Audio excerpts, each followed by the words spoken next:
Hello, everybody. Let me know in the comments if you can hear me all right. It's so wonderful to have you back. I am so happy to see you here. All right, waiting for somebody to confirm that you can hear me. Oh, I guess I gotta scroll. All right. Awesome. Awesome.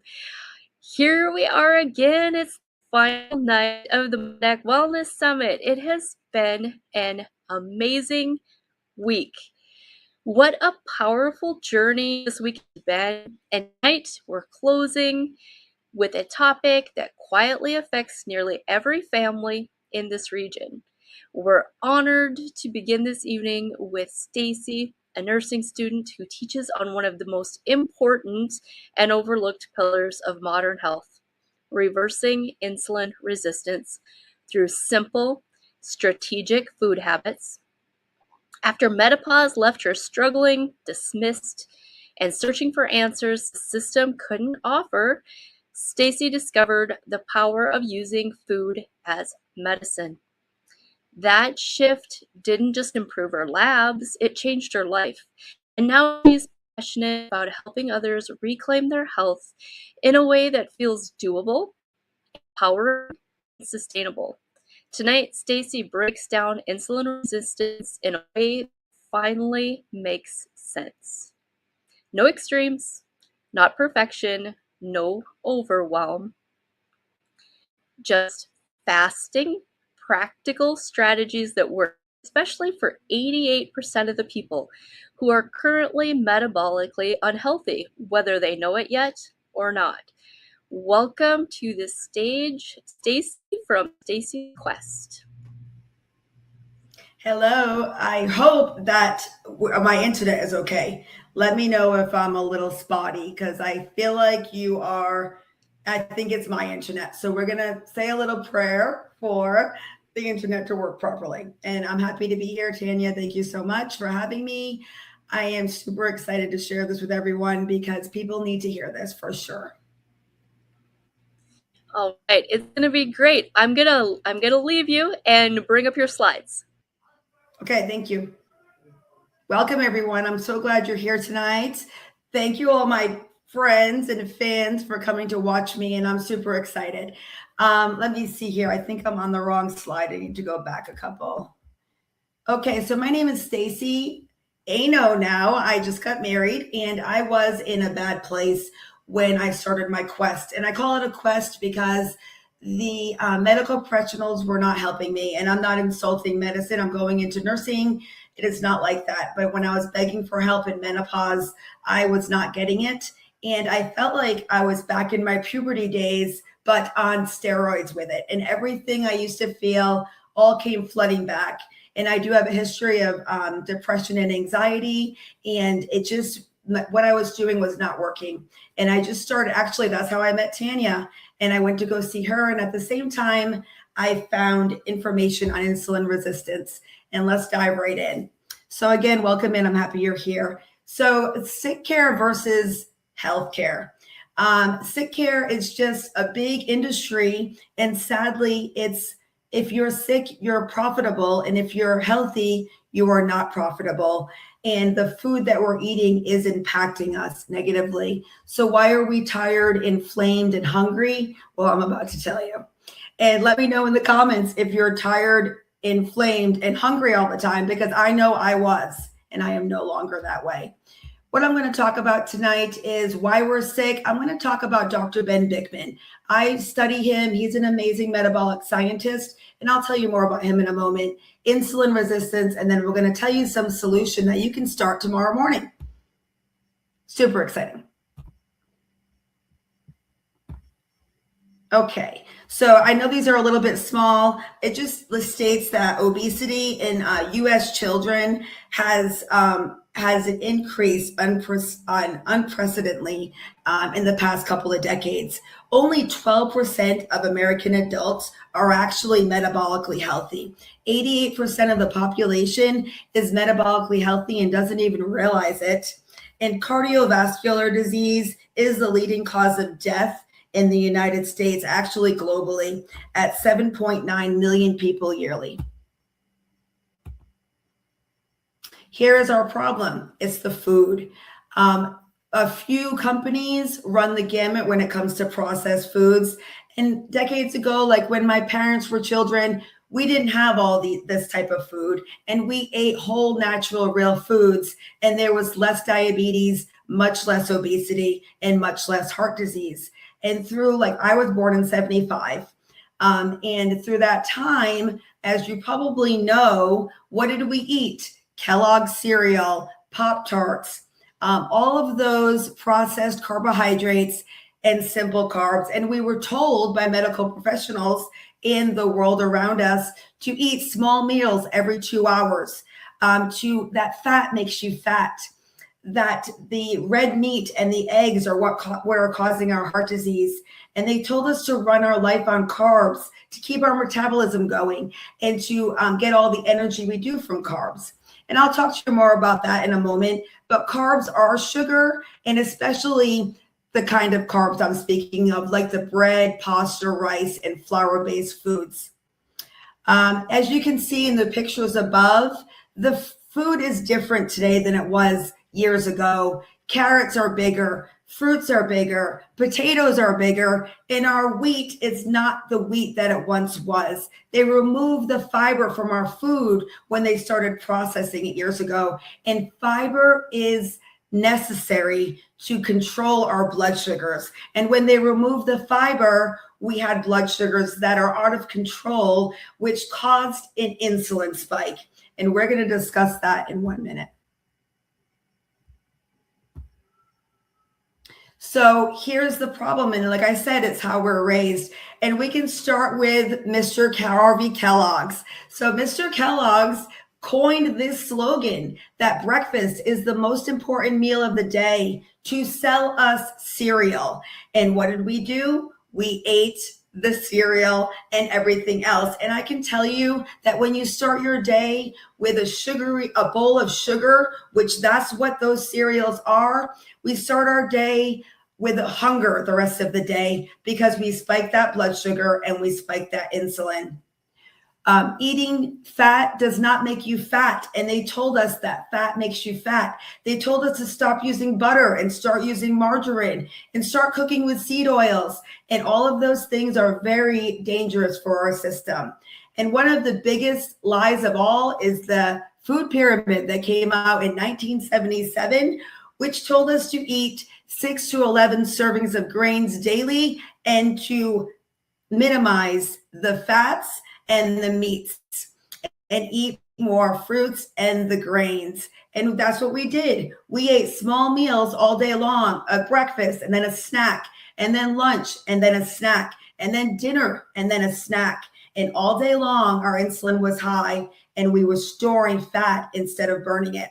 Now, I want to stop for a second because I do a lot of TikTok things. And on there, if you say certain words, you do get restricted. And fat is one of them. So I usually spell it out. So if I do that, you can laugh along with me because that's just a habit that I have that I do.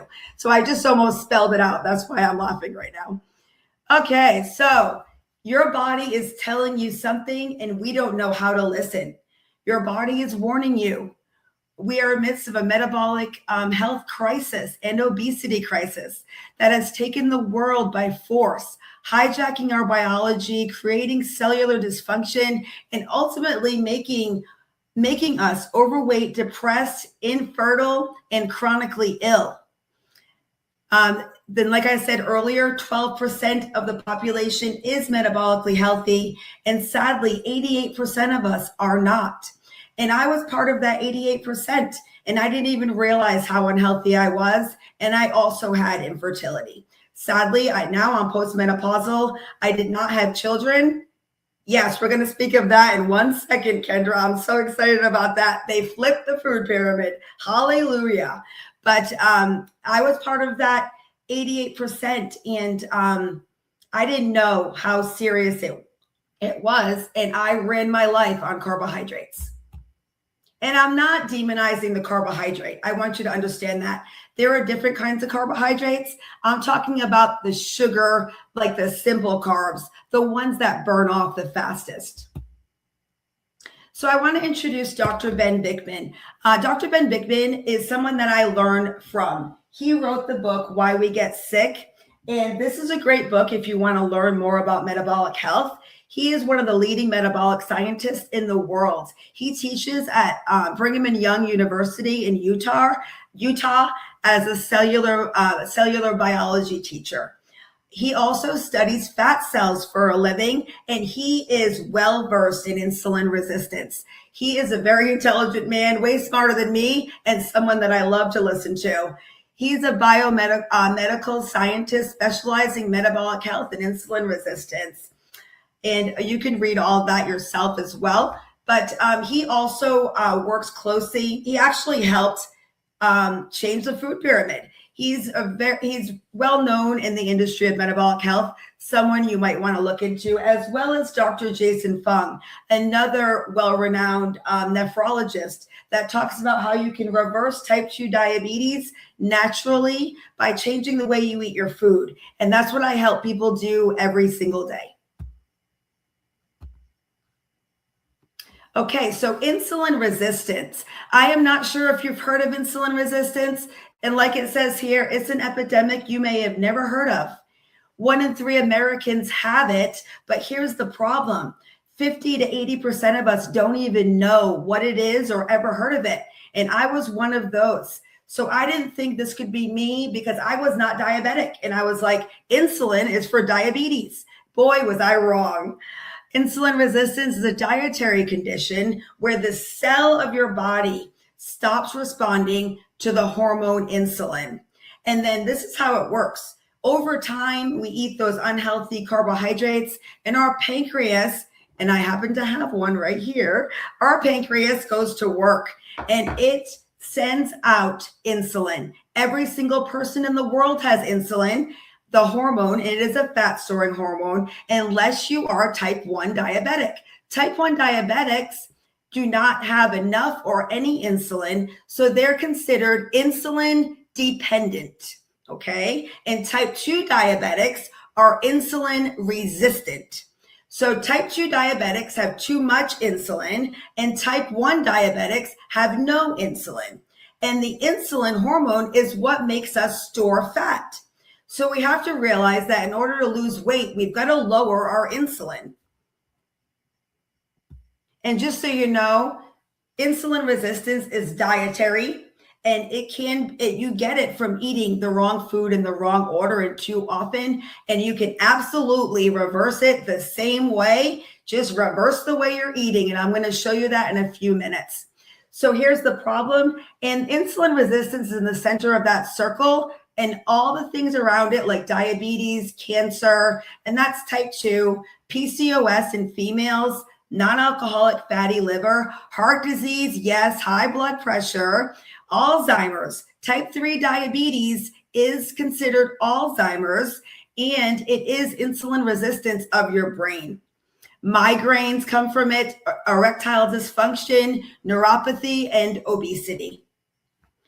Here are some signs that you're metabolically unhealthy. Do you know those skin little tags that look like moles, but you get them over time and you're not born with them? They're more, you probably know what they are. Some people say you can tie a string and have them fall off. Some people get them removed by a dermatologist. They're actually signs of high insulin. And when you lower your insulin, they will fall off. But if you have belly fat, skin tags, you know that dark skin pigmentation around your neck, eyelids, maybe under your arms or in your groin area. Some people have it on their elbows and knees. That's a sign. Sleep apnea, high blood sugars, and constant cravings of sugar and fatigue is one as well. And obviously, if your stomach, if you measure around your stomach and you were to roll out that tape measure and it's more than half of your height, you are insulin resistant, most likely. Now, I'm not diagnosing you, and this is not medical advice, but those are very big signs that there could be a problem. And I'm going to show you in a moment how you calculate your own insulin resistance from your blood work. So what is insulin? So to understand insulin resistance, we must first understand insulin. So insulin, like I said earlier, is a hormone that's made in our pancreas. It tells the body what to do with energy. And remember, glucose is our first energy source.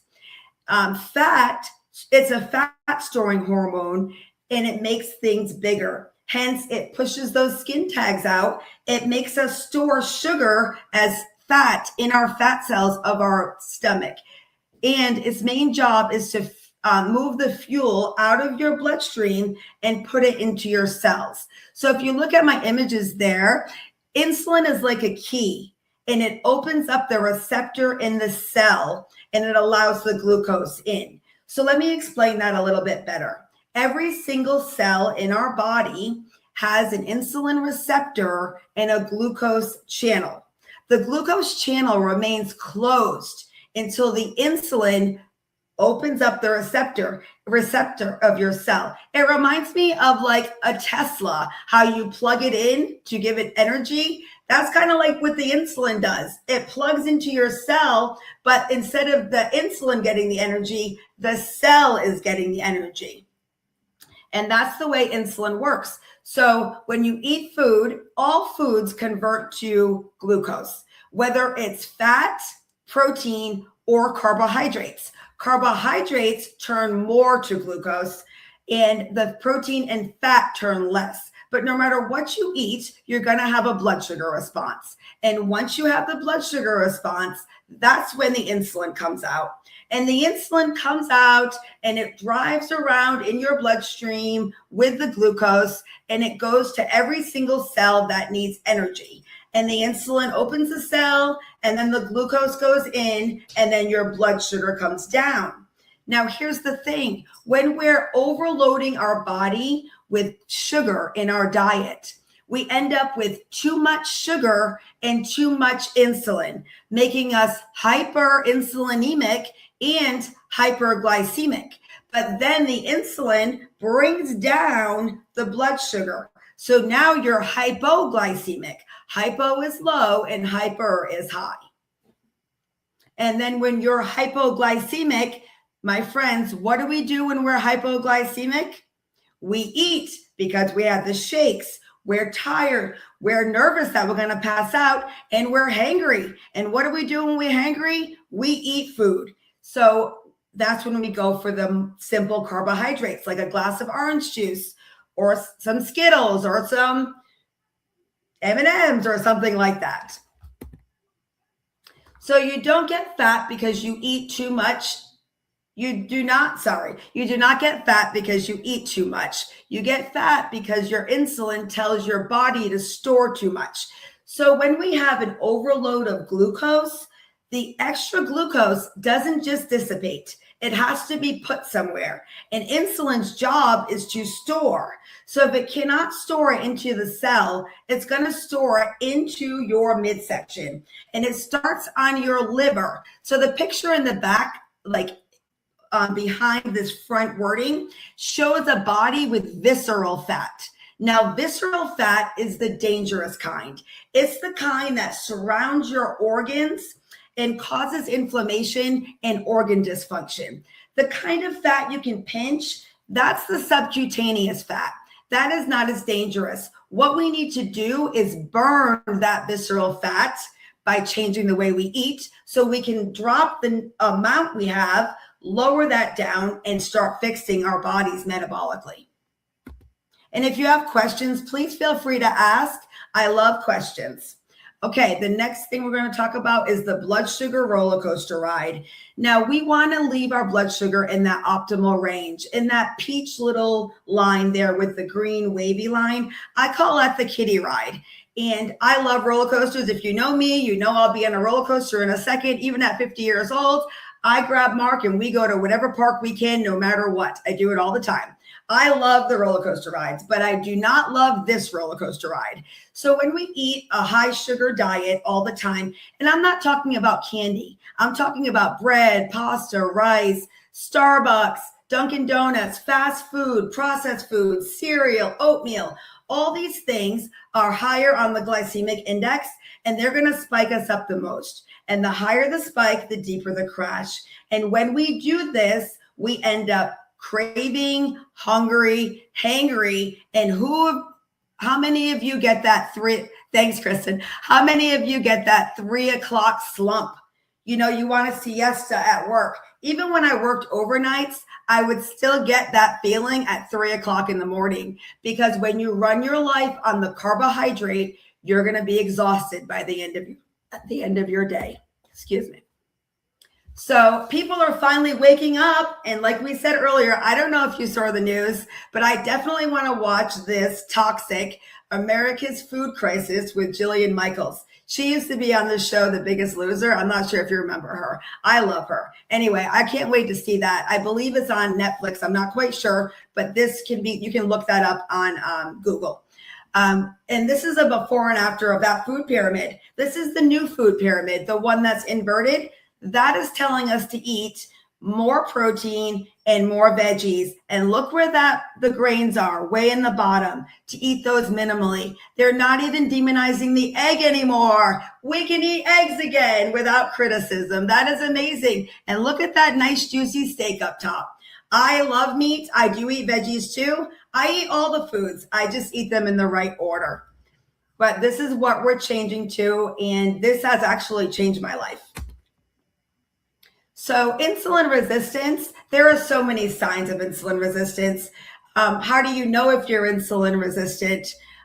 You can do a measure with your blood work. So if you have a recent blood work, you can go to it, and I want you to look where the cholesterol is. Now you'll have your LDL, you'll have your HDL, and you'll have your triglycerides. So when you look at those numbers, I want you to take your triglycerides and divide them by your HDL. Get a number. It's going to be a number like 2 point something or 3 point something or 1 point something.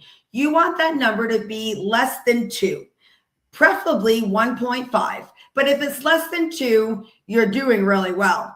If you're over 2, you're becoming more of a moderate to high risk. This says between 1 and 2 is moderate. 1.5 is pretty normal. But if you're creeping up to 2, and then if you're between 2 and 3, you are in a high risk. And you probably want to take some measures to change your diet.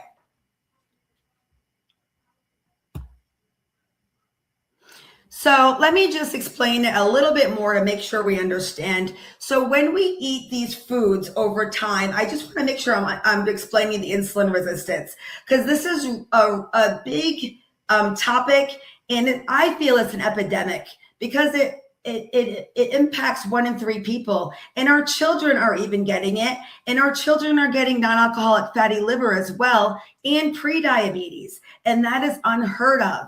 And here's what happens. When we eat a breakfast and have a snack and eat a lunch and have a snack and eat a dinner and have a snack, all day long, we spike that blood sugar and the insulin. Now, here's the problem. The blood sugar and the blood sugar will go up and down, causing that roller coaster ride I discussed a little bit ago. But the insulin will stay up, and it stays up for 4 or 5 hours. And so whenever it's up, we are storing fat. You cannot burn fat if you have high insulin. You get high insulin from carbohydrates and eating too often, okay? So as you're spiking and crashing and exhausted and getting chubby and your hormones are out of whack and you're feeling a little confused as to why you feel so awful and your blood work looks decent and the doctors are saying you're fine, but you know you're not, you most likely have high insulin. And when you have high insulin over time, it'll start making certain cells insulin resistant in your body and causing like high blood pressure or high cholesterol. And maybe your blood sugars will start showing a little bit of dysfunction. But the thing is, we've got to learn to lower that insulin. So I know we always focus on the blood sugar, but what goes along with the blood sugar is the insulin, and the insulin is the culprit. And insulin and blood sugar are like Bert and Ernie. They go together. And whenever you spike that blood sugar, you're going to spike the insulin. So we've got to learn that breaking from food and keeping that blood sugar low will in turn keep our insulin low. I almost exited. That would have been really embarrassing. Okay, so there are solutions. There are natural solutions that I'm so excited to explain to you. Now, every single night, no, Janice, not if you fix your insulin resistance, because here's the thing. I know we think it's always because of the meat, but meat does not spike your insulin. The carbohydrates do. And when your insulin is low, your fat will digest easier and properly, so you won't get the fat deposits in your blood.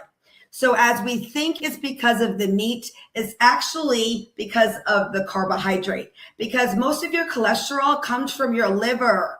And when your liver is not functioning properly because of the food we're eating, our liver ends up spitting out more cholesterol. So 70%, it is a great question, 70% of our cholesterol comes from the liver. So I know we think it's the meat, but it's actually not. And your cholesterol will lower if you control those sugars coming in and you add more fiber. And we'll talk about that too. And I know it's confusing because we've been told this for years, that the problem with cholesterol is egg yolks and red meat, right? A lot of times, like the fat. But honestly, it's the complete opposite. Now, here's what we can do to get started at home. The first thing you might want to do is to start lowering your added sugar. Now, sugar is in everything, and they even hide sugar in our nicotine. Not that you should be smoking cigarettes, but I'm just giving you an example of how the people that are making money off of us being sick also know where to put sugar, and they know how it impacts our body. Now, remember, sugar is 10 times more addictive than illicit drugs.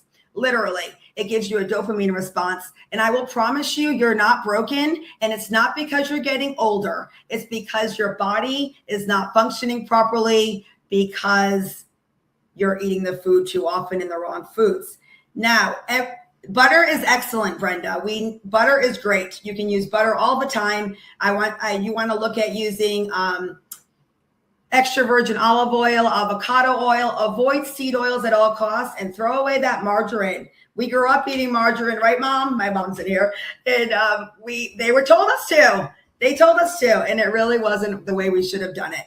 But we didn't know better. That's what we told, and that's what we did.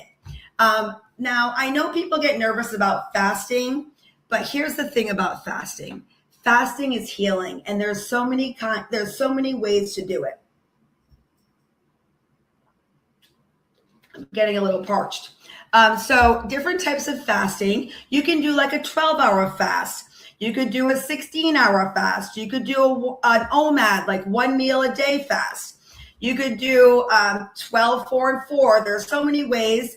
And I want to tell you, if you're in your menstrual cycle years, I want you to look up Dr. Mindy Pelz. If somebody wants to type that in the comments, that would be great. Dr. Mindy Pelz. I guess I could probably. I'm not sure if I can. Dr. Mindy Pelz teaches you how to fast like a girl and age like a girl. So she's amazing. Fasting like a girl means you fast with your hormones of your cycle. So there's a month chart that I can show you how to get. And each week of the month, it tells you how many hours you should fast, more or less, and how you should eat your foods. And when you fast with your cycle, it'll benefit your body tremendously. So fasting is key. Now, here's the thing. You don't have to fast for hours or days. Now, fasting for extended fasts are something you might do later on when you've been doing this a little bit longer. But I would say if you're new to fasting, every night we sleep, we're fasting.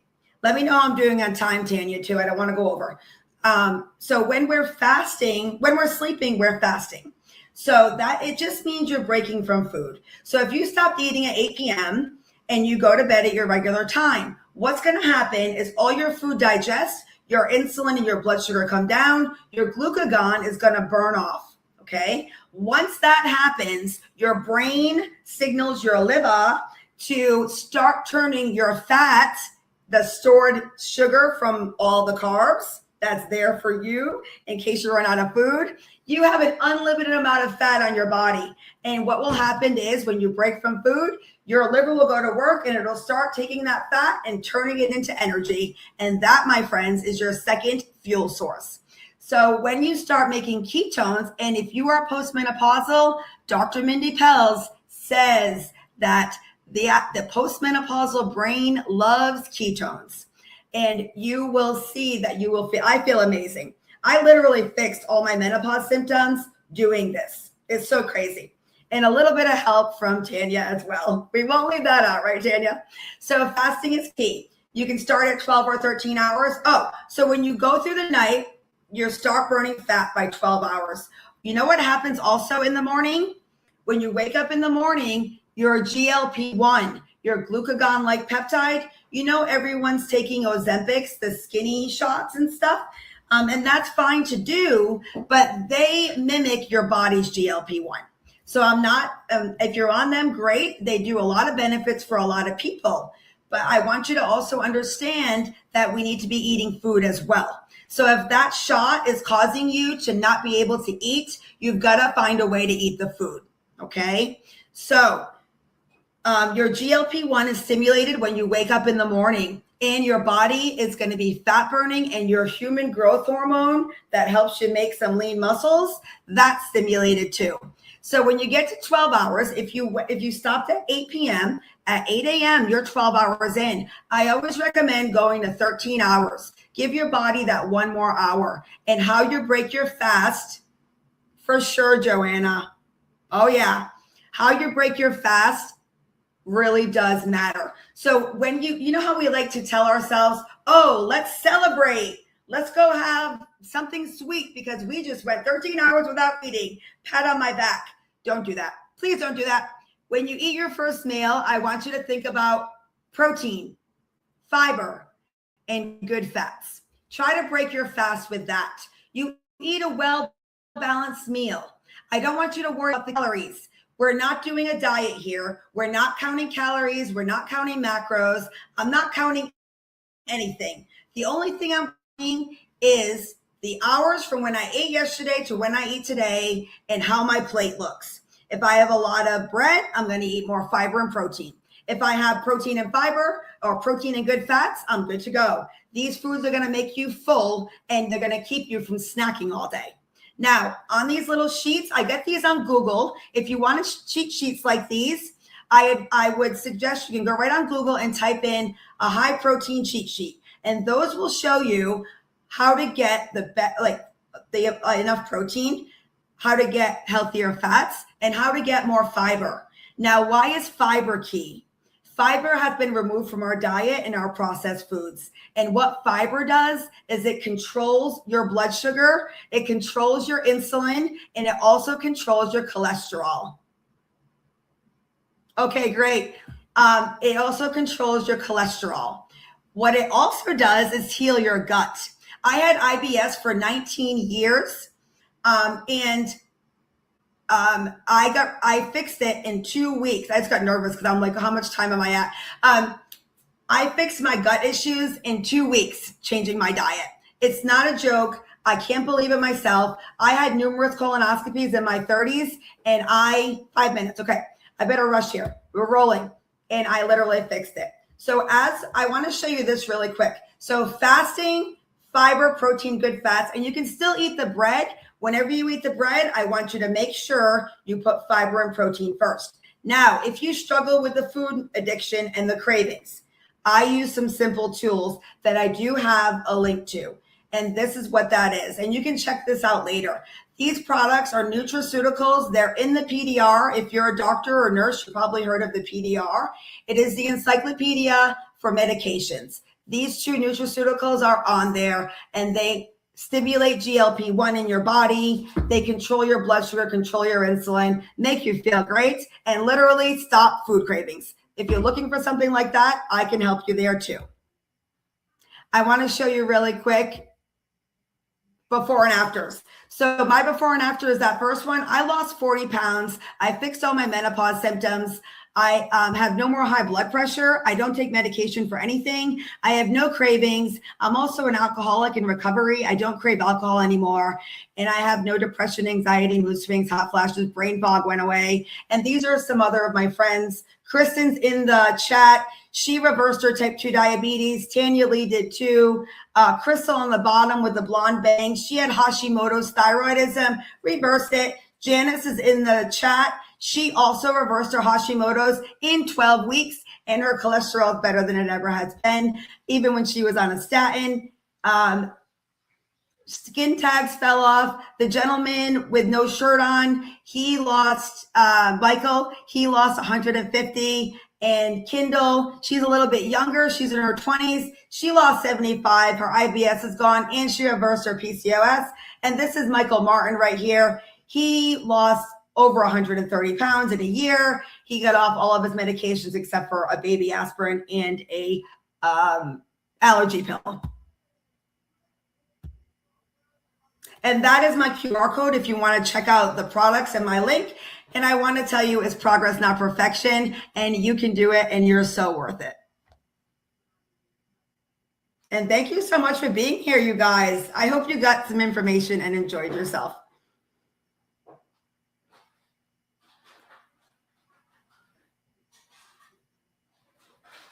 You're muted, Tanya. Okay, thank you. There I am. Oh, you did such a good job. If anybody has got any comments left, or any questions left, you're welcome to give that a couple minutes. I put her link in there. All you have to do is click on it, and it will take you to the product page. If you would like to chat with Stacey, go to Facebook. I put her Facebook link on there as well, and you can reach out to her in Messenger. If you're a TikTok person, I didn't get that link, but is it Stacey's Quest on there? Is that where you are on Yes, TikTok? it's Stacey's Quest. Yep. All my social media is Stacey's Quest. Right. Yeah, that was an excellent. I hope that for the replay, I can upload your slides as well. You do such a good job with your media, and your slides were great. Well, thank you, because I was super nervous, everyone. So I hope I did okay. She did. She did. I loved it. Thank you so much for having me, Tanya. Right. It was awesome. Awesome. We are just right on time. So I love it. I'm going to go ahead. We're going to say goodbye to Stacey. All right. And clean up the screen here. Okay. Now let me find my note here. Next, we are going to bring to the screen one of MonDak's finest. She's the owner and operator of Glow Tanning Salon in Williston. Christine Nelson is going to bring us some clarity on a topic that there's been a lot of misconceptions about and it is indoor tanning and red light therapy.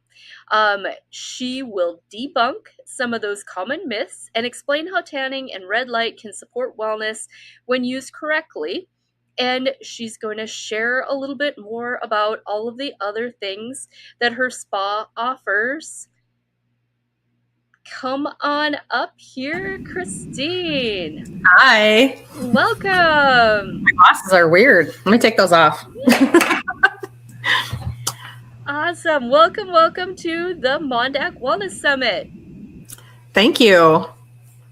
I'm not sure how you put the slides on. Yep, sure. I'll get them for you. All right, I'm gonna go, and okay. It's all. Hi, everybody. Like Tanya said, I just want to talk about the indoor tanning and about things like red light therapy and some of the myths behind tanning and stuff like that. Tanning is not as bad for you as what the internet would like to portray. They make it seem like if you go into a tanning bed, you're going to get cancer. That is so far from true.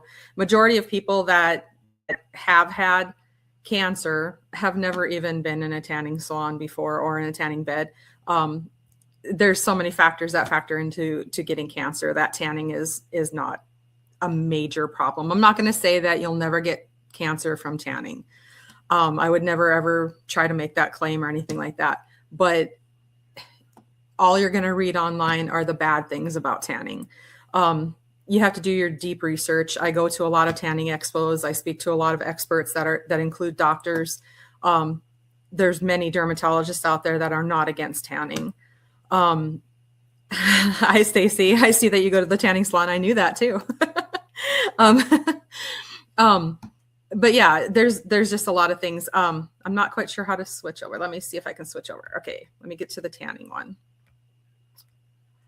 Okay, so some of the benefits of UV tanning, it does create a natural looking tan. So you don't have to be outside to get that natural look. You could be in a tanning bed, and it doesn't take hours in the tanning bed. You can virtually go for a couple of minutes a day, not every day. They do want you to, they try and imply like if you go every day for 10 minutes at a time or whatever, you're going to get cancer. That's not how it works. But going into an indoor tanning salon is regulated. We have so many state regulations and federal regulations that make it so much more safe to go to an indoor tanning salon rather than to be out in the sun. When you're out in the sun, there's nothing regulating you. I love all the comments that are coming in. It's hard to keep up with them. Just keep piling them on, and I'll try and look at them as much as I can. There's so many benefits indoor tanning. First of all, it creates that natural looking tan. Everybody likes to have that natural glow. It helps you boost your vitamin D. It could help boost your vitamin D. Most people, especially in like the parts of the country that we live in, don't get enough vitamin D from the sun because we have such cloud cover. We don't have the long seasons and things like that. So helping to boost that in any way you can. Some people take pills for it. Some people undergo different therapies for it. Red light therapy is a good thing to help boost it. But indoor tanning is definitely a great way to help boost your vitamin D. Building a base tan, when you have fair skin, it's so easy. If you're out in the sun, even for a short time, it's so easy to burn. But when you're building that base tan and doing it properly the way you should, it helps to really boost that. So if you're going on a vacation, if you're going to Hawaii or if you're going to Jamaica or the Caribbean, their sun is very different from the sun that we have. 10 minutes in the sun there is very different than 10 minutes in the sun here. So giving, especially fair skin, giving it that little bit of a base tan before you go on vacations like that really helps so that you don't spend your whole vacation laying in your hotel room because you've burnt so bad. It helps boost your self-confidence. Definitely. Everybody likes to have that natural glow to them, and tanning definitely gives you that little boost of confidence. It helps with your mood and your well-being.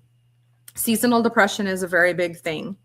A lot of people take that for granted, but where we live, it's a very big thing. A lot of that is the low vitamin D, but it's also, it's the cloud cover, it's the gloominess, it's the cold weather. That all gives you a little bit of a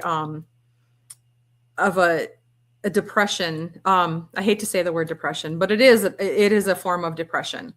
And when you get that 5 minutes laying in that I'm still reading those out of the corner of my eye.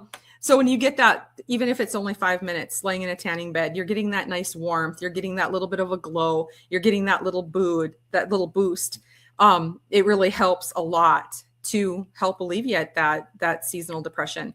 We do actually get, I'm not going to say any doctor names around here, but we do get some doctors that will come, they come themselves, but they also recommend it as a prescription for some of their clients. We do have to have, under a certain age for tanning, we do have to have a doctor's note, and they will write a prescription for kids to come in, because kids suffer a lot from seasonal depression. And so we do get doctors that will recommend that they come in. It also helps to relieve a lot of stress. When you're laying there and relaxing, you think about nothing else except laying there and being warm and being relaxed. And we see so many people that come into our tanning salon, and it's really funny because some of them will come in and they'll just be kind of crabby, and they'll be a little snappy with us every once in a while. And they come in, and 10 minutes later, when they come walking out of that bed, they're different. They come out and they're happy and they're cheerful, and that little short time that they spent in the tanning bed helped to boost them, and they feel a lot better afterward. It's quick and convenient. Not everybody has a lot of time to sit and lay out in the sun for hours at a time, and that's not safe anyway. Go into a regulated tanning salon. You get a customizable experience. We have different levels of beds. So if you burn easily, we're not going to recommend a certain bed for you. We have beds that you can stand up. Some people can't, because of physical limitations. They can't lay down in a bed, but they can still stand up. And we have beds that are customizable for them for that. I don't know why it has customizable experience twice on there. That was my bad, I guess. Anyway, that was one of my slides. I want to go talk about a little bit about red light. Let me go back and talk about the benefits of using tanning lotion, since we're on tanning. Some people will say that they want to tan, but they don't want to use any lotion, and lotions are expensive. Tanning lotion is one of those products that you get what you pay for. There are cheap lotions out there, and we have nothing against cheap lotions. We carry lotions of all prices. I think our lowest price lotion is right around $20, and we have lotions that go over $200. There is a difference in your lotions. Not everybody has to have a $200 bottle of lotion, but some people aren't going to benefit from a $20 bottle of lotion. the products that are in tanning lotions, like I said, you get what you pay for in a tanning lotion. The age limit for kids, I just seen that question come up. 16 to 18, 16 to under 18 has to have parental permission. So a parent would have to sign for them, but the parent does not have to come in with them. The parent can just come in, sign for it, and then from there on, the child can tan alone. Under the age of 16, so 15 and below, they have to have a doctor's prescription, plus they have to have a parent that's on the location with them. So most of the parents will come in, because we have doctors that recommend it for acne and for seasonal depression for kids.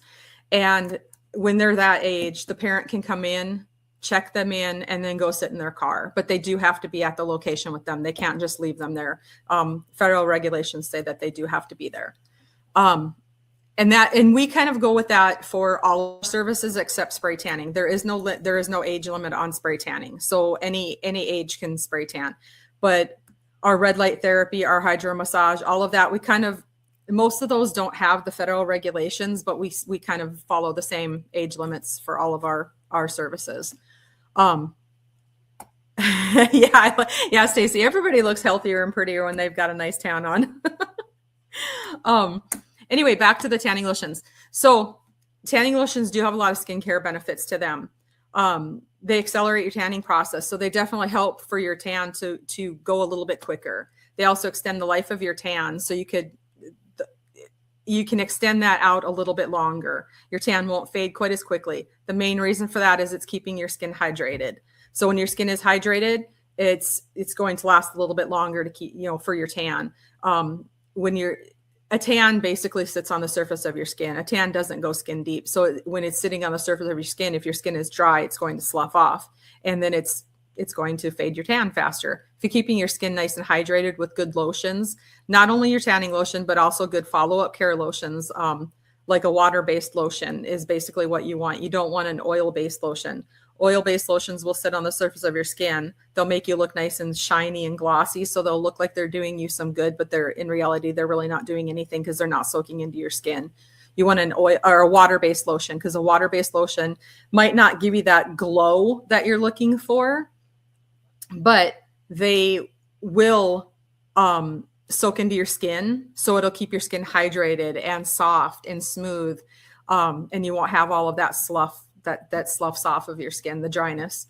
Also, drinking a lot of water is a really good thing too, to keep yourself hydrated so that your skin stays nice and hydrated. Helps reduce your dryness. That's where I was leading with that. It also improves the UV light absorption. So when your skin is nice and hydrated and you're using a good based lotion for tanning, it's going to help that UV light absorb a little bit better to give you the glow a little bit faster. They fight free radicals. They help to protect your skin a lot by using a lotion. It also makes your skin feel a lot smoother and healthier. They can contribute to anti-aging. That's where I was going with the difference in the prices. When you get a cheaper lotion, it's not that the lotion's not good. It's just that it's not going to have all of those anti-aging and all of the skincare protection that your skin needs. But like I said, we have lotions that we try and keep in stock a lotion that everybody can afford, because I would rather have you buy a cheaper lotion and use lotion because you can't afford a more expensive one. So if you can't afford a more expensive one, use a cheaper one, because it's still doing you some good. It's just not, if you're buying a $200 bottle of lotion, you don't need all of your other skincare products. You can use your lotion as your skincare product because it's got all that stuff in there. Also, using a good lotion promotes a deeper, richer tan. And that's in the end what everybody's paying for, is to get a deeper, richer tan.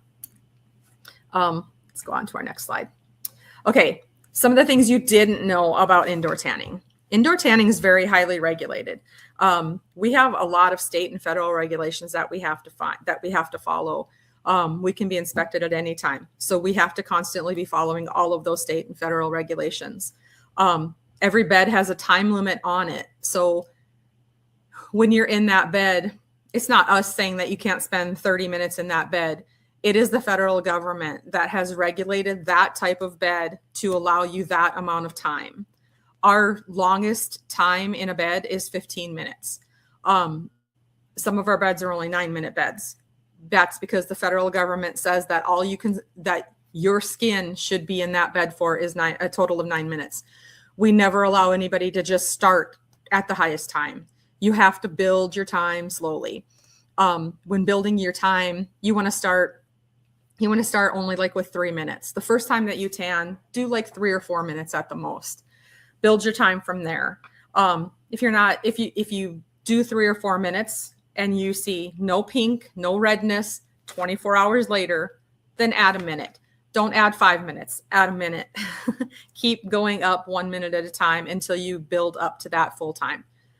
With that being said, also, if you don't tan for a while, if you've taken a few months off or even a month, if you've taken a month off, you need to lower your time back down and start building up again. Don't jump right back in. Don't use the old, I'll jump out if I start to burn. You can't feel a burn. When you're laying in a tanning bed, years ago, I understand back in the 80s, I was tanning back in the 80s too, when I was in high school, beds were very different than they are now. Back then, you felt the heat in a bed. You felt the burn in a bed. You don't feel that anymore. Beds are regulated and they're so different now that you won't know that you're burning until time later.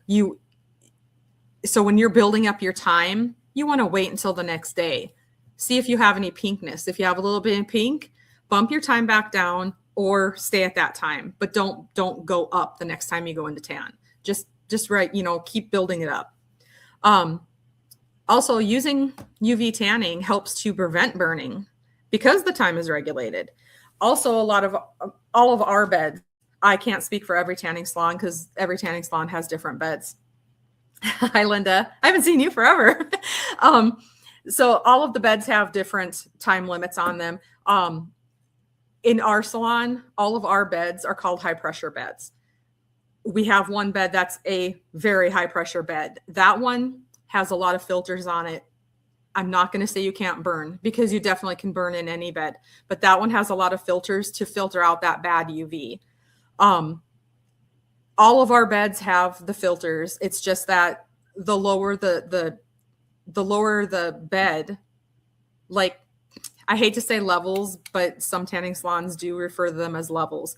We don't really do that in our salon, but if you have a level 1 bed, that means that it doesn't have as many filters. So that bed is a lot easier to burn in. That one, you have to definitely work your time up. You have to be really careful in a bed like that. Our beds are higher quality than that, so we don't really go by that, but we do still regulate and keep you lowered until you can build up to that time. Another federal regulation is once every 24 hours. You should always give your skin that full 24 hours before you tan again so that you don't overexpose your skin, because it does actually take a really long time. Some people think that a burn comes like an hour after you're done tanning, and it really doesn't. It could take up to 24 hours. That's why you should always allow 24 hours before you tan again. Boosting your vitamin D. I'm not going to say that it will boost your vitamin D, but it can boost your vitamin D. What that means is it actually converts cholesterol into vitamin D, which is essential for calcium absorption and bone health. Vitamin D is very essential for bone health. Go to my next slide. It's your serotonin production. When you are in the sunlight, it stimulates the brain to release serotonin, and that's the happiness hormone. Higher serotonin levels are improved to mood and well-being. And that's where I was getting before with that. When we get people in, sometimes they'll come in and yes, medication can affect tanning, Brenda. There are different lists. I believe we have one on our website, but you can also Google it. There are medications, and when you Google it, you'll be surprised because it'll pretty much say that every medication has a side effect with tanning. but that's because every medication has a side effect with everything. So, but there are some medications, there are a few medications out there that you shouldn't tan at all. And that's good to talk to your doctor about when you have medication before you go tanning. You should talk to your doctor about that one. But like I was saying, we have people that come in and they'll be just crabby or kind of short with us or something like that. And 10 minutes later, when they come walking out of that bed, they're just totally different and that was a matter of boosting their vitamin D and their serotonin levels. Yes, some do have warnings about the sun, and that is that's where I was saying with talk to your doctor about your medications that you're on. We can't make any medical claims because we're not doctors. So definitely talk to your doctor about your medications. Vitamin D levels also are crucial for hair growth. So when you're indoor tanning, that could really help with reducing shedding and promoting healthier hair. A lot of people always like worry about your hair fading, like if you're getting your hair colored and everything. You could have some fading. Generally, I've never experienced having fading myself, but I do have my hair sheds a lot when I'm tanning a lot, and regularly. I do have less shedding. It definitely helps with that. And for acne, indoor tanning definitely helps because it kills the acne bacteria that grows underneath the skin and it reduces the swelling. Like I said before, we do get doctors that will prescribe people to come in and tan because of acne. Eczema is another one, and psoriasis are other ones that we've had doctors tell their patients to come in and tan because it helps to ease those kind of symptoms. Easing joint pain. People with fibromyalgia, lupus, MS, things like that are associated with joint aches. We definitely have a lot of people that come in and tan for those kind of things. We have people that come in and they don't care about the color of their skin when they're tanning. All they care about is lubricating those joints. That leads right into easing the joint pain because it does help to lubricate and loosen the joints. That's associated with arthritis, even lupus, MS, fibromyalgia, things like that. Yes, you can wear, we actually sell caps, but yes, you can wear any kind of cap. Some people like to put a towel on to help with fading. I'm not a fan of a towel because of the fact that a towel can't block the UV rays. Same with when you're wearing glasses. Always, always, always wear goggles when you're tanning.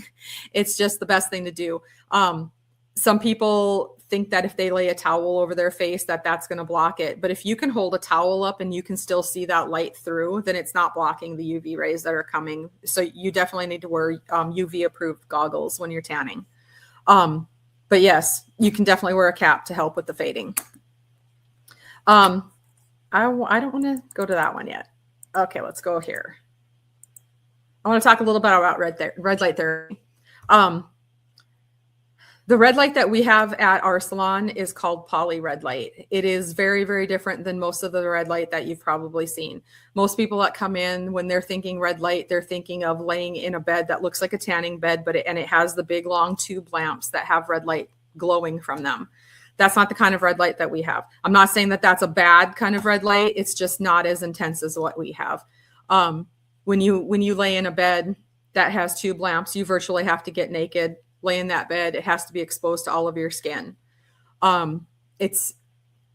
Majority of those are not going to penetrate deep enough into your skin to do you a whole lot of good. They might do you a little bit of surface good, but they're not doing a whole lot of good internally.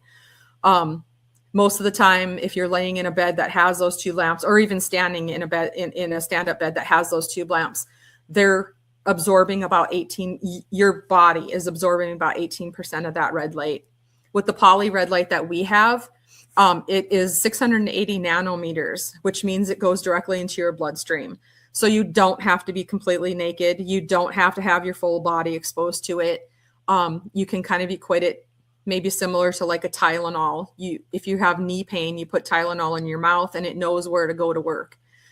Poly red light is kind of the same thing. You can sit in a chair, have the poly exposed to your face and your neck so that you're not fully naked. You're just exposing it to your bare skin. And it knows where to go to work in your body. It goes into your bloodstream that deeply that it knows where to go to work. It helps to promote skin rejuvenation. It helps to reduce inflammation. It helps to enhance muscle recovery. It helps to improve joint health. All of those go right along with like MS, lupus, those type of things. Also, it helps to lubricate your joints.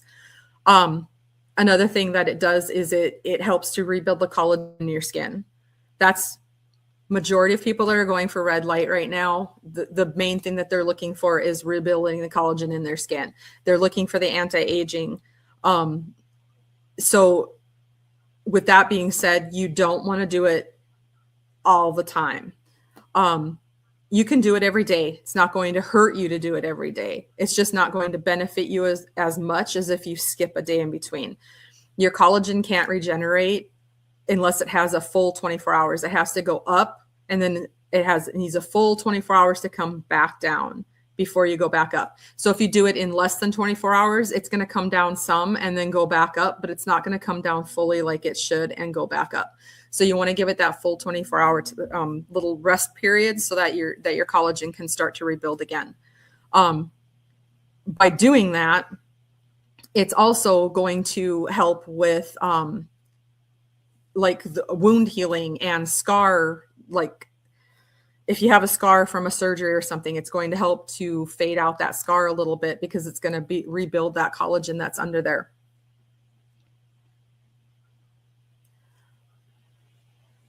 We have the poly red light. I think we're the only one around the area, Brenda, that has the poly red light. There's like, last time I looked, there was like 5,800 of them in the US. So that's not really that much when you're talking about the whole US. Ours is a very different machine. It's a big head. Like I said, it's not a bed. We actually pair ours. You can sit in a chair and use ours. We have like a recliner chair, but we also have a hydro massage. And since we got the hydro massage, everybody pairs them together. I don't know that we've even sold a red light session without using the hydro massage since we brought the hydro massage in. People just lay there and get the massage and get the red light at the same time. All you do is you just have to have it on your neck and your face and neck. You can have it on, like if you want to wear a tank top or something like that, you can expose it to more skin. That's definitely going to help, but it's not necessary. You just have to have it on some bare skin. But yes, it goes so deep in that it goes right into your bloodstream and it can just work. Where I said before, when you are in a bed that has tube lamps, you only absorb about 18% of that red light. With the poly red light, you absorb like 85 to 95% of the red light. So, I mean, it's kind of like a no-brainer. You might as well use the poly. The polys are super popular, but there's not a lot of them. They are a very expensive device to bring in. So there's not a lot of places that bring them in. We have one at Glow and we love it and our clients love it. It's really comfortable. It will never get hot. When you're sitting under it, you don't get hot. You definitely feel heat, but it will never get hot enough to burn you. It's all LED. I can't even remember. I looked it up one time and I think it was like 6,800 LED lights on it or something. And I mean, it's a really ridiculous number of LED lights that are on it. It's a very awesome machine. You have to come check it out. That also helps to ease symptoms of acne. Most people associate only blue light for reducing acne, but with the poly, the type of red light that it does help to reduce acne also. And we have had doctors that have sent clients over to use our red light because of the acne fighting in it. Supports mental well-being. Majority of that is coming from the relaxation that you're getting. It's just helping to put you into a totally relaxed state, and it does help with your well-being. It's very quick and convenient. A session is 20. I was just getting to that, Joanna. That's funny. A session is about 20 minutes long. You could do a 30-minute session too. We sell both 20 and 30-minute sessions. It's non-invasive. It will never hurt you. Like I said, it never gets hot. You can touch the lights, everything. It never gets hot enough to burn you. There is no UV in it, so you do not have to wear goggles. We do have goggles that people can use. Most people don't like to use the goggles because they want it to be on their entire face. But there's no reason that you have to wear goggles. It will not hurt you. There's no UV in it at all. So nothing that you have to block. But like I said, with the poly, we always pair that up. Let me go to the hydro massage. The hydro massage, I don't know if anybody's ever been to a salon or a spa that's had hydro massage. Ours, some of them are like a bed that you lay down on, and it's a water jet is what's giving you the massage. Yeah, Linda, you need to come see us. But the hydro massage is definitely like ours isn't a bed. Ours is like a lounger. So you're going to lay in it, but you're sitting a little bit up. So you're not laying flat down. And we pair that with the poly. If you're going to lay there and get the massage, you might as well use the poly. We price them so that it's stupid to not pair them together, because we've made the prices just good to pair them together. It's a no-brainer to do it together. The hydro massage is it's a water jet, so it's moving up and down your body. You can adjust everything. So you can adjust the intensity that you want it to be. You can adjust the speed that you want it to be. You can adjust if you only want it like on your lower back. You can tell it that you only want it on your lower back. You can tell it to do your entire body from your neck all the way down to your feet. It helps to reduce your stress and anxiety. It improves blood circulation with those jets hitting you. It definitely helps with pain relief. It enhances recovery after exercising, because it's definitely warm. It's shooting. You're not getting wet. I guess I should have said that. When you're laying in it, you're laying on a big, huge bladder. So you're not getting wet. Whenever I say it's a water jet, people think that they have to come in like a bathing suit, and you just lay there in your clothes. Take off your shoes, lay back and relax, put the poly over the top of you, and just take a 20 or 30-minute nap.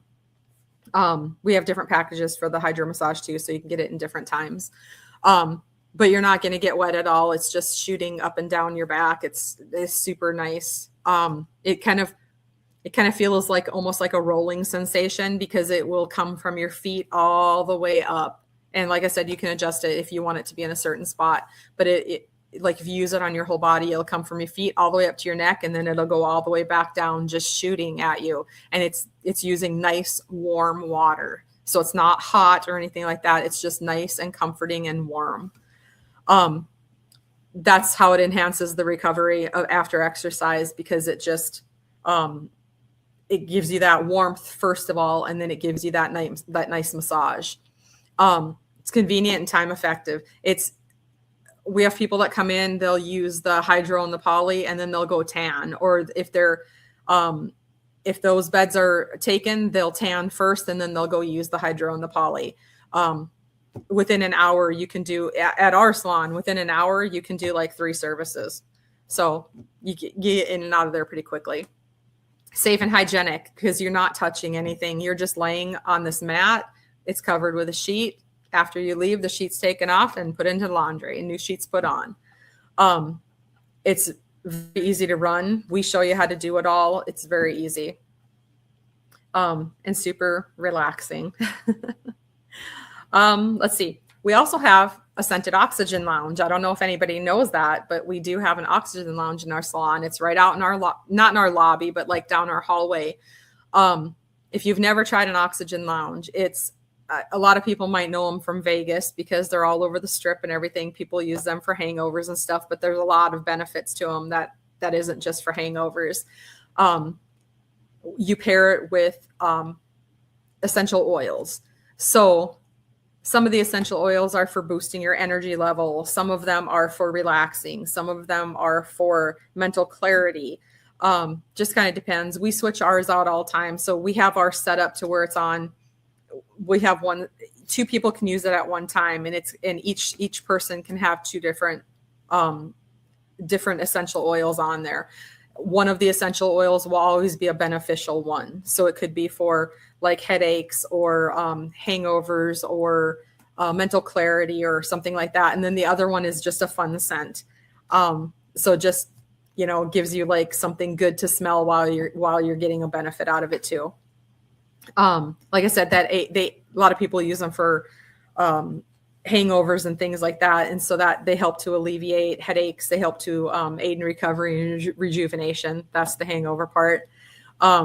They can support your respiratory health. They enhance your mood and your well-being, because anything that relaxes you always enhances your mood and well-being. Some people like to use them from altitude adjustment, and that's one of the big things with people using them in Las Vegas, and even us with all of the guys that fly in and out of here all the time. They like to use them for altitude adjustments. It refreshes the mind, definitely refreshes the mind. They say that they could help with skin complexion. That's one of the big boosts of it, but I don't really usually say that, because we don't have ours set up to do your whole entire face. With ours, it's just a nose cannula. To me, if you were going to use something like that, it would be more in like the aesthetic side of it, and we don't have ours set up to do that, but it's not going to hurt your skin complexion either. Let's move on. Infrared sauna. I don't know if anybody knows that we have a sauna either. It's kind of one of our little secret things, but it gets used all the time. I don't know if anybody knows about the infrared saunas, but they're very different from old saunas. Old time saunas, basically you sat in a little room and you got hot. That's all they were. Yes, they helped with detoxing and all of that kind of stuff, but you just sat there, you sweat and you sweat and you sweat, and that was it. You got out. An infrared sauna is not like that. The temperature will never get up as high as the old saunas did. And the reason being is because it doesn't have to. The infrareds are working between 120, actually I think it's 125 and 160 is where you want your temperature to stay. 160 even 125 sounds like it's incredibly hot, but it's really not that hot when you're sitting in there. We've had people tell us before it didn't get up hot enough. That's because they want it to be up to like 200, because that's what the old time saunas were. An infrared sauna doesn't work that way. Infrared sauna, 120 to 165 is where the infrareds are working. And if the infrareds aren't working, it's not doing you any good. So you want your number to be between those. We don't adjust the temperature. All we can do is turn it on and turn it off. The environment adjusts the temperature. So the more times you're opening and closing the door, that's going to, bring the temperature down and stuff too. So once you get in there, you just want to keep the door shut. But people that have told us that it didn't get hot enough, like I said, they're thinking about that old time sauna. The infrareds are what is beneficial to you. The infrared is what's detoxing your body. The infrared is what's improving your circulation. The infrared is what's easing your joint pain and your stiffness and reducing your stress and fatigue. If it got up to 180 degrees, none of that stuff would be working. You would just be sitting in a hot room sweating, and that wouldn't be doing you any benefit. So the benefits of an infrared sauna is to sit in a little room that is a relaxing, comfortable temperature that you can tolerate. And since the infrareds are working, it's detoxifying your body. It's relieving your muscle tension. It's improving your circulation. It's easing your joint pain and stiffness. It's reducing your stress and fatigue and all of that other stuff. So that's the difference between an old time sauna and an infrared sauna. Even some of the newer saunas out there, if they're not an infrared sauna, they're not doing the same. You have to have an infrared sauna to be giving you all of the benefits that you need from a sauna. We have sessions that go all the way from 30 minutes up to 60 minutes. Yes, it does. Yes, it does make you sweat out the toxins. You will sweat. You just don't sweat like you would in those really old saunas that got up to like 180 and 200 degrees. You won't sweat like that. Infrared is working from the inside out. So it's heating up your core before it's heating up the outside of your skin, if that makes any sense to you. Because the old time saunas, you got hot and you got sweaty and then you couldn't handle it. Infrareds work on the inside. So they heat up your core first and then they heat up the outside. And by that time, your session is over because you've sat in there long enough. So yes, it is helping you sweat out the toxins, but not in the old fashioned way of the old saunas. These actually work much, much, much better, and they're more tolerable because your temperature doesn't have to get up as far. The sauna that we have also has an acoustic therapy. So it plays music. So even if you don't want to listen to the music that's playing, you should always keep it on and then use your own headphones or something to listen to music or a podcast or whatever that you want to listen to. The reason I tell people to leave that music on is because that music is working with the bench. The music, I don't know how they do it, but the music, it's called acoustic therapy, and it's playing the same music over and over and over again. I think it's only like 3 minutes of music that it's actually playing, but your mind can't memorize it. So every time you're sitting in there, you're hearing something different. If you sit in there for a 30-minute period, you're only hearing 3 minutes of music that's playing over and over again, but that's not what your mind is hearing. Your mind is hearing it playing 30 minutes of different music. I don't know how that works. It's really complicated for me to understand that, but that's how it works. I've tried to sit there and listen to it and recognize it, and I can't memorize it. And it also works with the chrome therapy in there, which is the lights. It has a light for every ailment you can imagine. And we have a book and everything that tells you what all different lights are. Most people just like to have ours set up to where it just rotates through the lights, unless they're looking for something specific. Like if they wanted to just focus on anti-aging, they would just leave it on the red lights. That being said, it's not the same kind of red light that works in our poly red light. It's a very different light, but it's still a red light, and it's still working with anti-aging.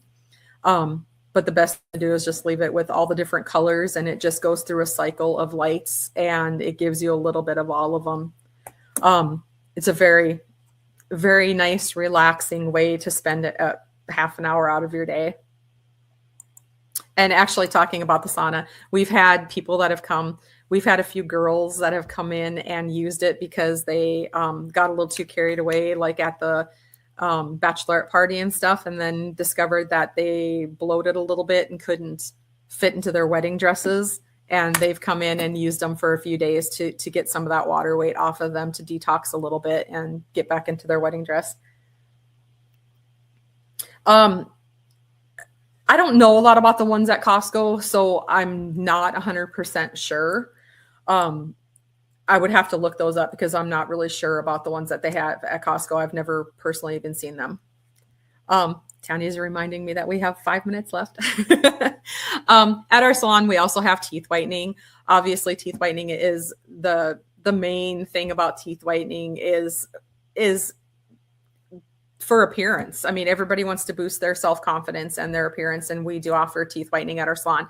Teeth whitening and the sauna in our salon are the only two things that require an appointment. So with our sauna, we like to have the sauna heated up before you get there. So if you're spending 30 minutes in that sauna, you're having 30 minutes of benefit. You're not waiting 30 minutes for the sauna to heat up. So we like you to just come there, get right in, and you have a full session of beneficial temperature. Teeth whitening, the only reason we require an appointment is because I'm the only one certified to do the teeth whitening. So I have to make sure that I'm there.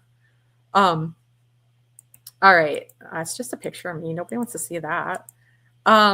We talked about our oxygen lounge. Let's see, did we miss anything? Oh, we didn't talk about sunless tanning. Let me talk about that really quick. Sunless tanning is spray tanning.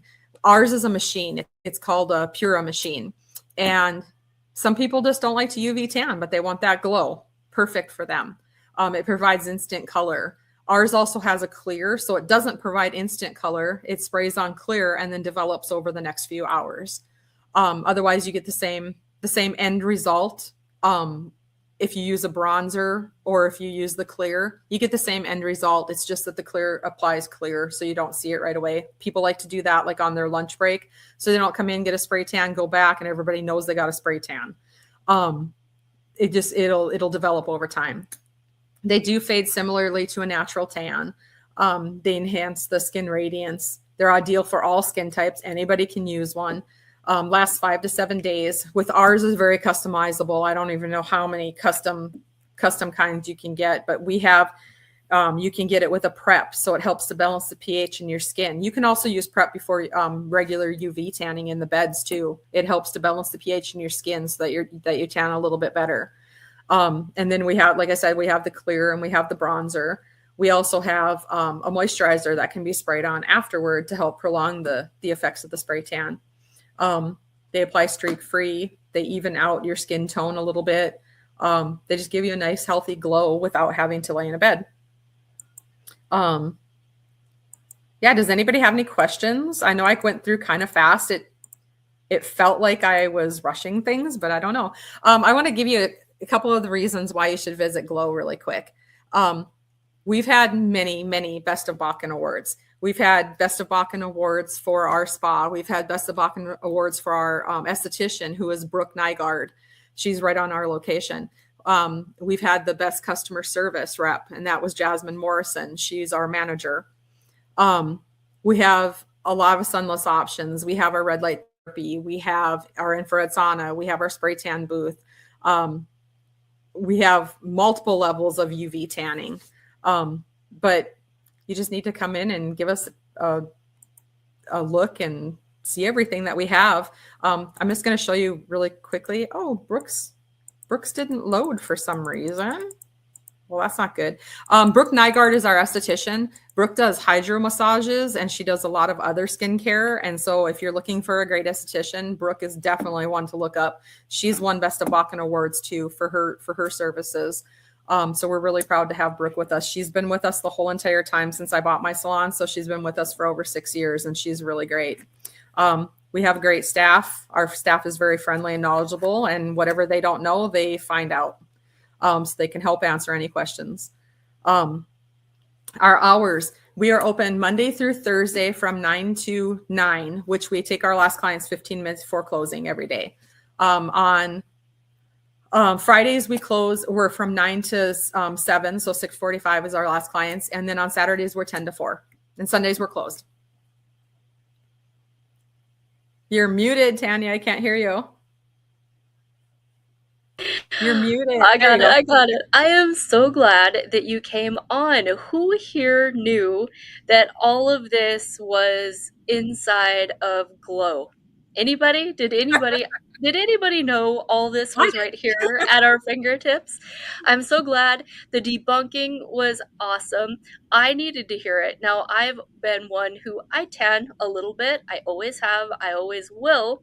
And, I didn't want to believe that it was bad for me. So I like you, reconfirming that it's not bad for me. I appreciate that so much. Actually, really quick, Tanya, since you're talking about that, one of the expos that I went to, there's a lady that she goes against the federal government with all the regulations and all of that kind of stuff. And she's kind of like the person that speaks up for tanning salons.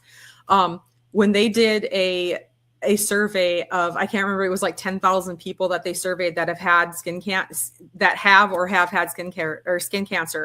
Almost every one of them had never even been in a tanning bed before. Oh yeah, it was a very tiny fraction. We could get into that whole thing. I totally, I don't have the knowledge to debunk that, but I do not think that any of that is true. The sun, granted, you have to be smart, right? I like a cotton shirt. I don't like to fry. But at Awaken Wellness, we have some, we can't, well, I think this is my video. I can call it whatever. But if I air this on YouTube, this is what gets me kicked off of YouTube, talking about black salve and skin cancer. And my husband and I, as we have been through major cellular detox for the last X amount of years, we detox these weird spots on our skin that we take care of with this salve. Did it come from the sun or anything else? No. It's rogue cells that are migrating their way out of us that we are taking care of. So it's whatever the problem is, it is in you, whether you're in a tanning bed or out in the sun or not. It's in you. So that's the Awaken Wellness perspective on that. My mom had three bouts of skin cancer. And my mom was, well, first of all, my mom had never even seen a tanning bed. She didn't even know what a tanning bed looked like. And she was the person that was never in the sun. And if she was completely covered. She hated the sun. She was never in it. And she had 3 bouts of skin cancer. So. Yep. Agreed. So again, thank you. I'm so glad that you are here. All right. I'm going to go ahead and take you down and introduce our next presenter.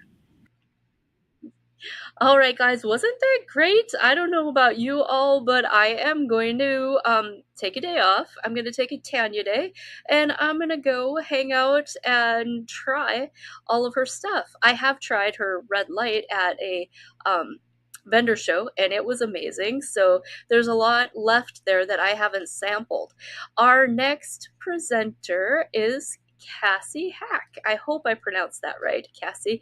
Cassi is a family nurse practitioner.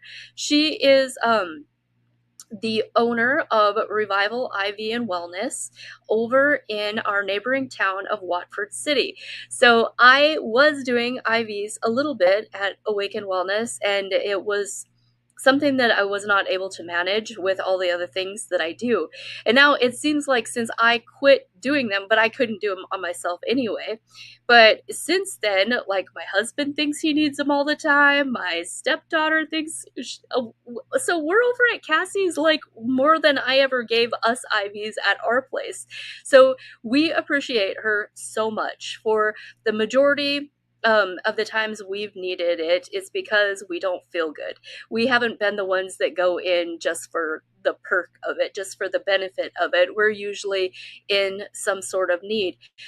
She usually always we can get in there on a walk-in basis, and that's not all she does. That's why I was so happy when she decided to be part of the MonDak, is because she, like Glow, has a bunch of really fun stuff that she's got going on in there that I haven't tried yet. I've tried some of it, but we need to know what all she does. She walked away from that insurance controlled model. So she is a nurse practitioner. She does see people. She can do prescriptions and so much more. Welcome to the stage, Cassi. Hello, thank you guys. Thank you, Tanya.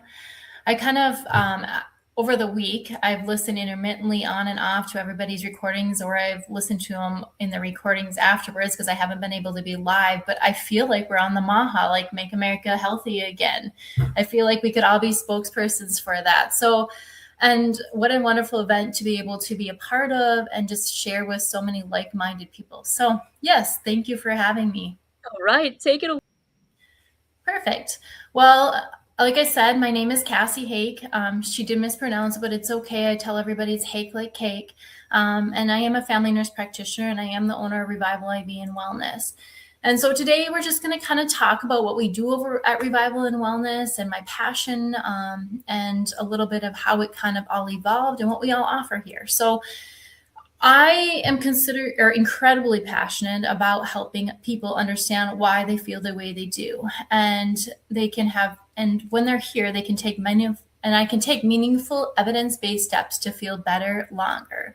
So our ultimate goal is to find the root cause of what's going on to help people improve their energy, their hormones, metabolism, and ultimately improve their longevity and help them get their life back.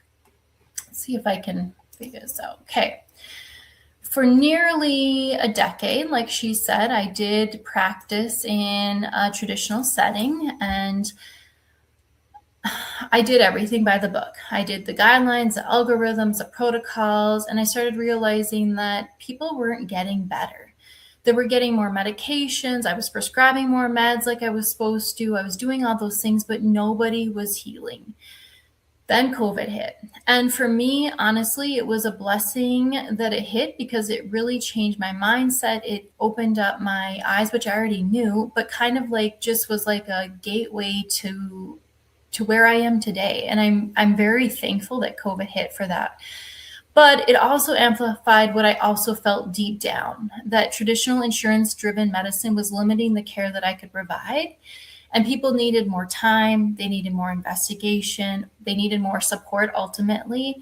And I wasn't able to do that in that setting any longer. The icing on the cake for me, though, was when the GLPs initially came out, when Ozempic and became the latest and greatest. And I prescribe it and it would get denied. And I spent so much of my time arguing with insurance companies about getting it covered that I was like, why? Why can't we help people and give them a tool in their toolbox to help them lose weight, which ultimately would help them prevent or even reverse so many of their chronic conditions? And that's when everything shifted for me. So I've always believed in alternative and alternative, complementary, integrative medicine, whatever you kind of want to call it. That's always been a passion of mine. I've always recommended lifestyle. Even when I was in a traditional setting, I always spent a lot of time doing that. But I was so limited, A, because of time, and also because of the limitations that were put in by my employer. So when I started Revival IV and Wellness nearly 2 years ago already, it has allowed me to practice with freedom. I'm able to do personalized root cause, comprehensive workups, and actually spend time with my clients. And I get to help them find answers, create plans that actually fit their lives, and work with them so that we can make small modifications to transform their health. I will say we have an amazing team here. I have actually 3 locations, which is insane to me to wrap my head around. But I have a location in Williston, and I also have a location in Strasburg, North Dakota. But I have some of the most top-notch RNs. I am very blessed with the team that I have in all of my locations. So in my 2 locations, though, in Strasburg and Williston, we only offer IV and lab services at those locations. But in Watford is where we offer kind of our integrative health and where all of our fun things that we'll talk about today are all at. And we just recently also added 2 pharmacists to our staff as well. And they are pharmacists that are very, I would say, functional medicine based. They believe in, again, getting to the root cause and helping people work with lifestyle. So I feel like this is a God-driven mission for myself and for my team. So who do we love helping here? At Revival, we truly welcome individuals at all stages of their health journey. Whether someone is just starting to ask questions or has been struggling for many years, we feel they belong here. Our goal is to meet them where they are. We don't expect perfection, or we don't expect drastic changes overnight. We focus on understanding the unique needs and building a plan that actually fits their lives. Everything we do is centered on what is best for the individual, not a one-size-fits-all approach or a preset protocol that I was practicing with before. And most importantly, our priority is that everyone feels supported, guided, and genuinely cared for, no matter what the path looks like. Maybe they're going to stay with us and work with us long-term, or maybe we're just here for short-term so that we can send them off to another trusted provider. We want the people to feel confident. We want them to feel respected and supported.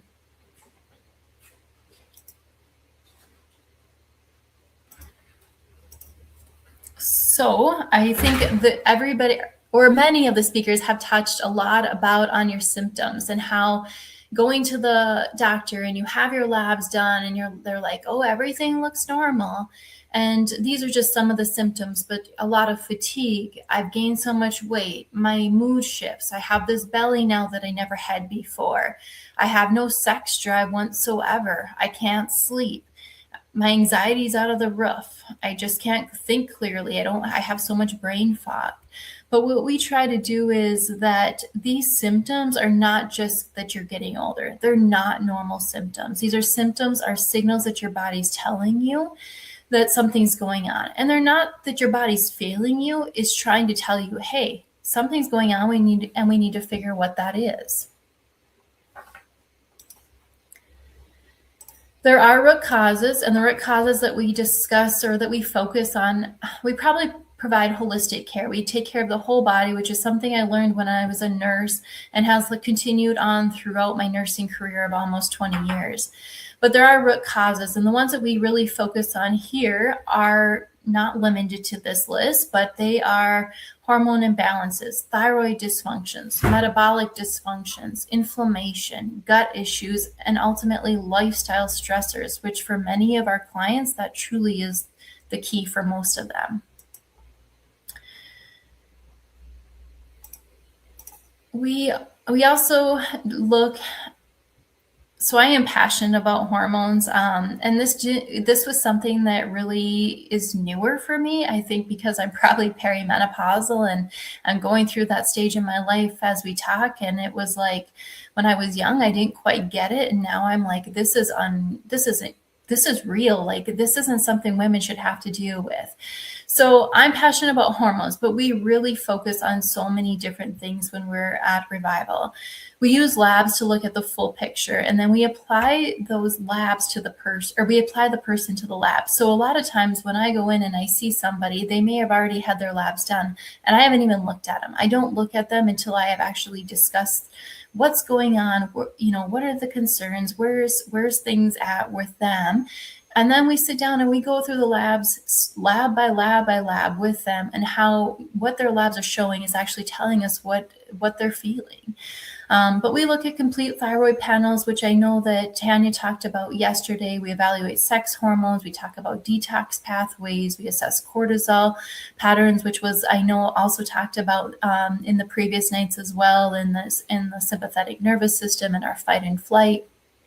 We also look at blood sugar markers and insulin levels, like was also previously talked about today.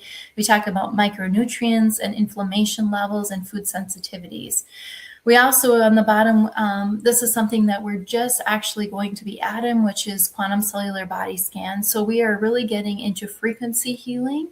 And so what this is, it's a biophysical evaluation. You actually wear the bone conducting earphones over your ears. And through the system, we're able to send in frequencies throughout your body, and we're able to receive those frequencies back through our computer system. And when we do that, there's a couple of things. It's 120,000 different frequencies that we're sending and receiving when we're doing this, but we also will send some healing frequencies as well. But then whatever is not healed, then your body, we receive some more frequencies back. So we're actually going to be able to customize supplements directly for what your body's calling for, rather than just being like, well, this works for this and this works for this. We're able to give your body and support it with what it's actually needing to help with a lot of the symptoms you may be experiencing. So that is up and coming soon. And I think we're super excited, but I think my pharmacists are super excited, or more excited than I am, just because that's right up their alley.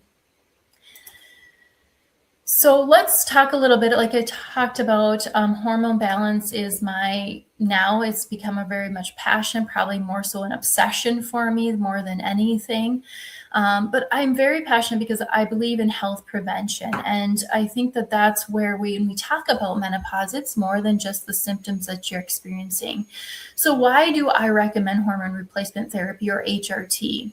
It's first of all because it's a bone health. So HRT helps keep bones stronger. One of the largest studies ever done showed about 30% reduction in hip fractures, along with fewer spine and other fractures throughout the body compared to those that weren't on hormone replacement therapies.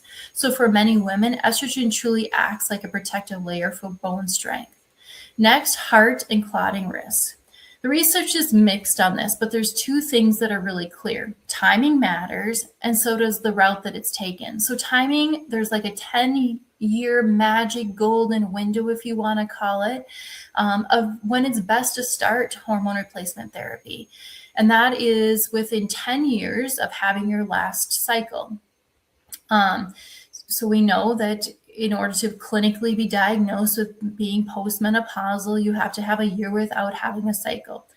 But we have to start having those symptoms a lot longer. So if we're at least in that 10-year window of the last cycle, and ideally starting even before your postmenopausal, where you're actually starting to have more of those perimenopausal symptoms. So you're like starting to see some of those shifts happening.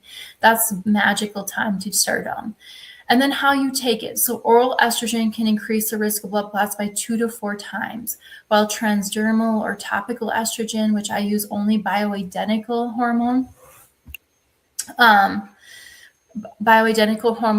replacement therapy, but which is much lower. But I have seen so many clients come to me that are still on oral estrogen just because there's such a lack of education in that traditional setting, which increases their risk of not only blood clots, but other breast cancer and all those other things as well. So choosing the right route is super important. Estrogen also plays a huge role in brain health. So studies have shown that improvements in memory, focus, attention, cognitive flexibility for women on hormone replacement therapy is increased as well, especially those who start earlier in menopause or the perimenopausal stage. And then finally, what everybody also always thinks about when we're talking about hormones or talking about menopause is the vasomotor symptoms. So that's the hot flashes, the night sweats, the sleep issues, the vaginal dryness, and the fatigue. So up to 80% of women experience this, and HRT remains one of the most effective treatments for reducing these symptoms and improving quality of life.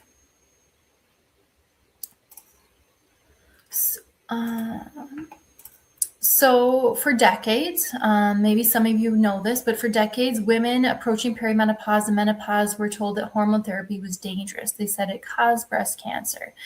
What many didn't realize that these women were essentially cut off from treatment that could have improved just not how they felt, but also how they aged and their longevity of life.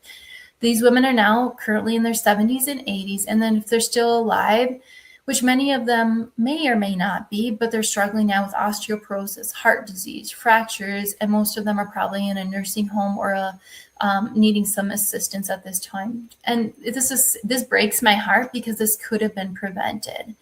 So I'm deeply passionate about supporting perimenopausal and menopausal women. And despite what we know, women are still being denied access to hormone therapy that could have helped them feel better, live longer, and age healthier.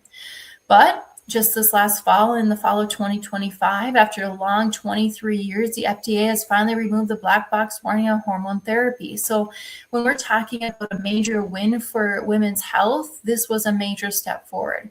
But honestly, I feel like it's only the beginning, and I hope to be a part of this movement and ensure that women are heard, that their symptoms are validated, and that hormones are used appropriately, safely, and individually. Because women are no longer told that we just have to suffer through it. And I can't wait for that to be a reality for every one of them. Next, let's talk a little bit about thyroid. I know that Tanya covered a lot of this yesterday, but I also, because I hear this all the time in my clinic, and I used to hear it in the traditional setting too, like I see that my labs are normal, but I feel like my thyroid's off. I'm tired, my hair's thinning, I'm cold all the time. I just feel like something's off despite having a normal TSH.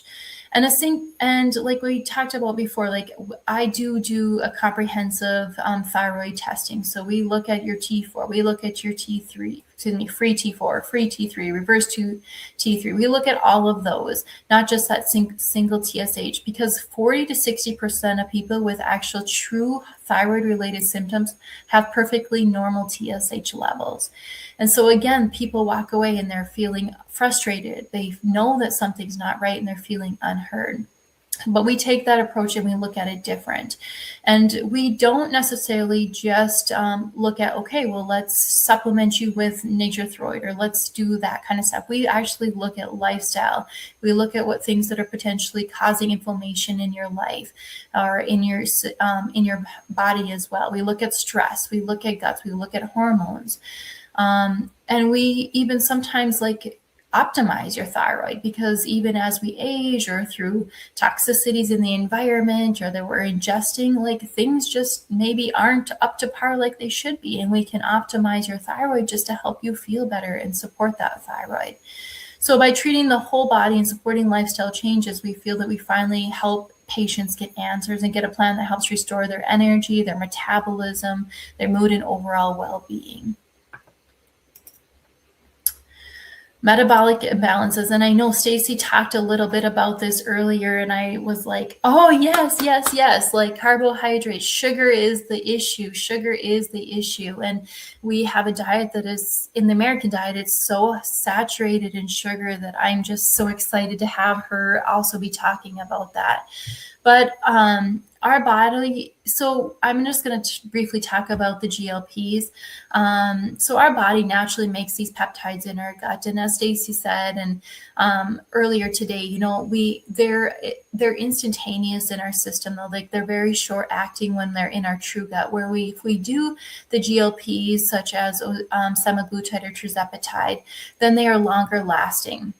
So these are all currently being marketed for insulin resistance, obstructive apnea, weight loss in the injectable form. And now they actually just released, and there has been some oral forms actually available by compounding pharmacies, but now I've seen that they're available through the FDA as well. But what I say is, like, let's look at those. What are they actually doing? So they actually help control our appetite and our blood sugar. But both hormones tell our brain, hey, you're full, and help reconnect our fullness up here to our stomach and be like, hey, I'm good. I can push away that food. I actually have a sense of fullness.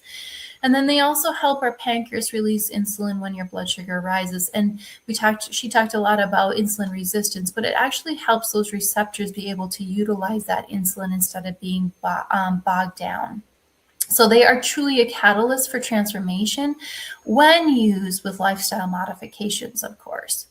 So these peptides have been shown to help increase lean muscle mass. Actually, when I start anybody on them, one of the things that we talk about in extreme depth is strength training. And because some studies have shown up to 3% actual increase in lean muscle mass when they are doing lifestyle modifications. They've been shown to improve gut health, actually help with like leaky gut syndrome in some individuals, reduce neuroinflammation, promote nerve growth, improve heart function, and support the immune system. And they've also shown fat redistribution. And then there's also some correlation that they also may affect some tumors as well. So we do things a lot different with GLPs at Revival because I believe in low dosing. I believe in the lowest dose possible to help individuals have the best outcomes. So when we do this, we have less, of course, side effects, and we have a sustainable weight loss, and we're not worried about malnourishment or any of that happening as well. But we've also used GLPs for a lot of other things. Honestly, we have used it for anxiety. We've used them for chronic pain. We've used them for systemic inflammation. We've used them for gut health. And they just help with so many different things, even though, yes, they're being marketed as a weight loss agent. So we believe in the lowest effective dose that provides the greatest benefit for each individual, always alongside intentional lifestyle challenges. Lifestyle is one of the things that I am very passionate about as well. And that is always included in each and every one of my visits. And it may be something like, okay, let's take a baby step. Let's start with soda or something that is very, very easy. And maybe we're reducing that by 1 soda a day so that it doesn't seem so overwhelming for clients. We've witnessed incredible outcomes in these, including like better energy, better mood, reduced inflammation. And so I'm truly excited just for the world of peptides in general, but I'm also excited to see where things will go in regards to the GLP class as well. I've talked about lifestyle. So the reality is that not all imbalances require medications, and not all of them require even supplements. Sometimes what the body truly needs is just small lifestyle changes. And the truth is, change does not require perfection. It comes from small intentional habits practiced consistently over time. So one of the biggest ones that we talk about here is sleep, because about 40% of American populations in the last year has reported at least struggling with sleep at some point over the last year. And truly, if we're not sleeping, it wreaks havoc on every single system on our body. And that includes hormones, that includes metabolism, mood, immune function, everything. So I believe that sleep is not optional. It is foundational. We talk about nutrition. So nutrition is another area where people feel really, really overwhelmed because they are bombarded by so much. The food marketing has become incredibly sneaky, and it's hard to actually know like what is healthy anymore. And because everything says, low, gluten-free, all this other kind of marketing that they've put on things that it's just so complicated for people that have no idea. And so meeting them again where they're at so that we can make those steps forward and help them be most successful in their long-time life habits. We don't do strict or shaming. We don't do any restriction. Our goal truly is just to provide the education and help them move forward. Movement. So movement is critical. The more we move, the better we do. And if we want to live a truly long, healthy life, building muscle mass is the key. That's why I talk to every single patient of mine about strength training.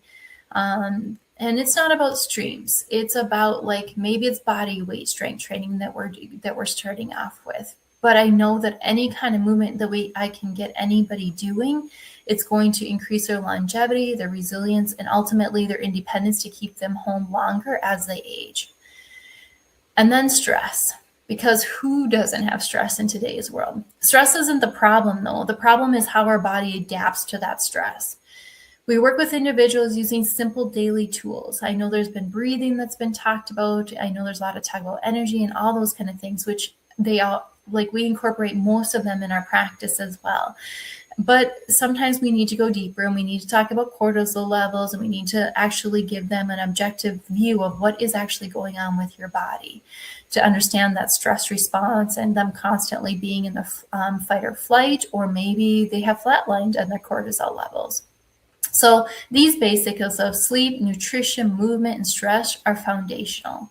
And when you stack them with right lab insights and personalized care, we have seen such transformation happening in individuals.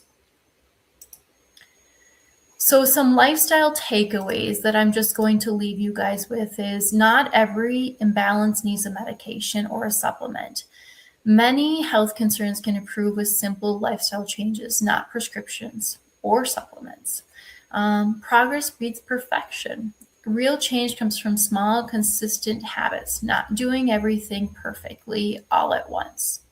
Sleep is foundational. Poor sleep affects every single system in the body: hormones, metabolism, mood, immunity, and brain health. Improving sleep is often the first step towards feeling better. Nutrition doesn't have to be overwhelming. You don't have to follow extreme diets, extreme fads. Really learning to make realistic, sustainable food choices that fit your life is what matters most. Muscle is medicine. Building and maintaining muscle supports hormone balance, metabolism, longevity, and independence, especially as we age.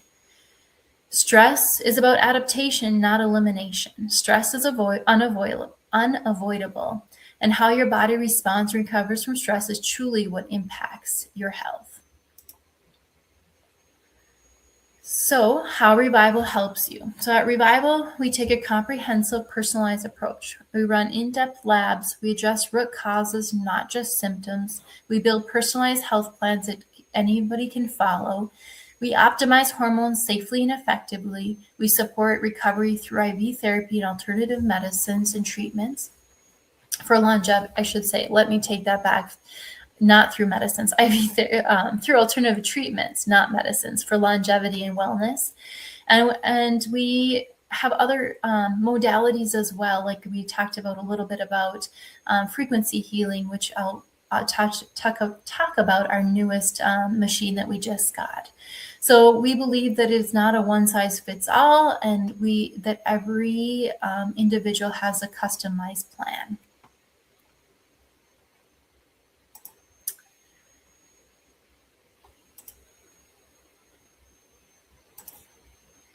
Okay. So let's talk a little bit about IVs. I know that Tanya had said that, yep, she had started IVs and they kind of got out of it. So I started with IV therapy. That was where I was going to start. And it's like I said, this is God's way of utilizing me to help people, because it has happened beyond measure for me. I have added services that I have never dreamt of and gone on a path myself as not only a healthcare professional, but also as personal as well, that is just unfathomable. But we started with IV. So one of the things that we also do is we do customized little IVs. So for instance, you come in, you see me, or you see our pharmacist, we talk about what's going on. And if the nice thing about IVs is we are able to bypass that gut. And so we can get full absorption, we can correct deficiencies without worrying about what the gut's doing or what the liver is going to remove when we're doing this. But the nice thing about IVs is they're easy. They come in, they get them, they're here maybe for an hour, and then usually they walk out and they're feeling a lot better. Some come on do it as more of a wellness basis, and some is more problem focused based on what they have going on. But we use all kinds of different IV nutrients. We use methylated vitamins. We actually do chelation. We just started doing ozone, which I'll also talk about here in a little bit as well. So ozone therapy. So this has been something that actually my clientele has been asking for quite some time, and it's been requested in our community for quite some time. So I'll just give you a little bit of update in case you don't know what ozone is. So ozone helps the immune system work more efficiently rather than just turning it up or shutting it down. It helps the body find a better balance, which can be helpful for people dealing with chronic inflammation or immune stress. Ozone actually helps the body use oxygen more efficiently. It's critical for healing. Oxygen is critical for healing, energy, and heart health. And this therapy can help cells do their job better with oxygen that they already have. Ozone can signal their body to release natural healing factors. And even though ozone works as an oxidative process, it actually encourages the body to strengthen its own antioxidant defenses, helping restore balance rather than causing damage when it's used correctly. It can help reduce pain and inflammation. And so there's a lot of different ways that you can utilize ozone. We currently we have an ozone machine, and so we draw it out. We draw blood out. We put the blood into a bag. I'm behind here. We draw blood out. We put it in a bag. We mix the ozone in, and then we infuse the blood back into the individual. We also use sinus lavages. So if anybody kind of have like a sinus infection, because it does have antimicrobial antiviral benefits as well. It can also be used rectally. We have not started that as of yet, but it can actually be used rectally as well, such as an enema or where you slowly infuse the ozone into the rectum. So that's that. If you can see down here on my next slide. So this is actually our ozone machine. It's called the Aries that we recently just got, but it does a lot of different things. And so it also does Brown's gas therapy.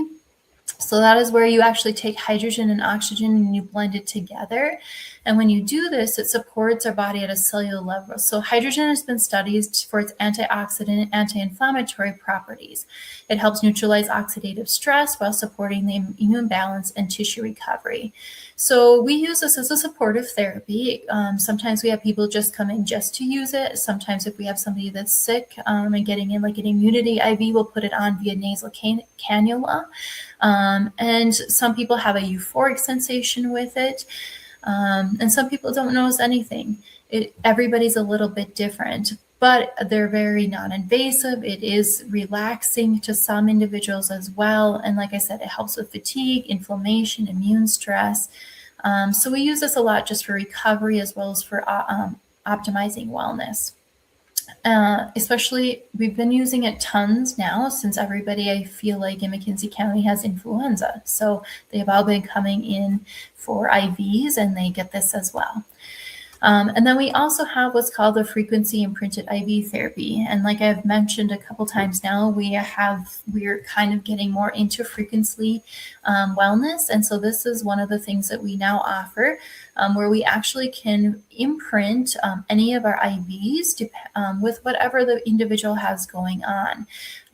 So the nutrients that are in the IV do not change, but we can send frequencies through that IV because water is what maintains the frequency, and we infuse it through that way. So we can use it for cancer, we can use it for pain, we can use it. We have a whole Rolodex of frequencies that we can infuse, and we can do multiple at a time. Yes, it's very exciting. And then this is our latest thing that we got as well. It's called the Vibex Healing Bed. And because I think that we're not going to be shut down by the FDA, I can kind of say that this is kind of like a med bed. If anybody's heard of med beds, this is kind of what this does. Oh, sorry, I'm really bad at changing my slides. So it's a multimodal wellness system. This is everything. It has vibroacoustic therapy. It has variable PEM for pulse electromagnetic fields. It has light and frequency entrainment, cranial frequency stimulation, and immersive visual protocols. So I'll kind of walk you through what all those do, and then I'll kind of tell you like what the experience is. But it truly is a full body healing bed. Again, where we're using vibration and we're using frequency.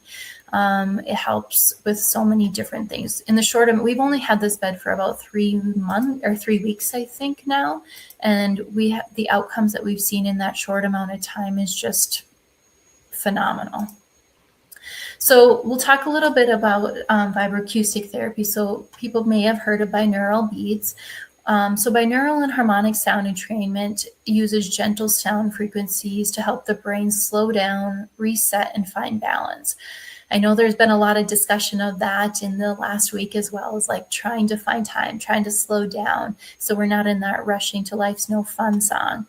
But this helps our body just go from the fight or flight, where the lion's always chasing us, to just this lower stress, move out of that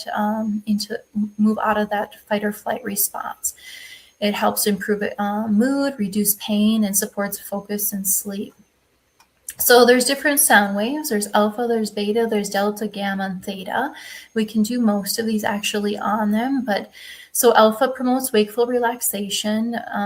It helps with coordination and mental resourcefulness. This is probably my new favorite. I always had done theta before, but I would say alpha just keeps me like more alert, ready, and less, definitely without the stress though.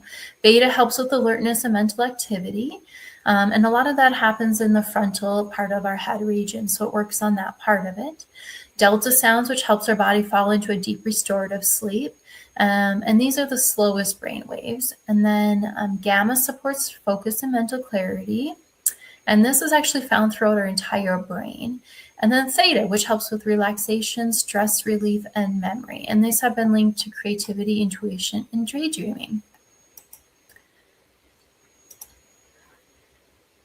And then we actually have a regular PEMF as well, but this bed has a variable pulse electromagnetic field. So unlike a standard PEMF, this one has a constant frequency. The variable actually cycles through multiple frequencies, intensities, and waveforms.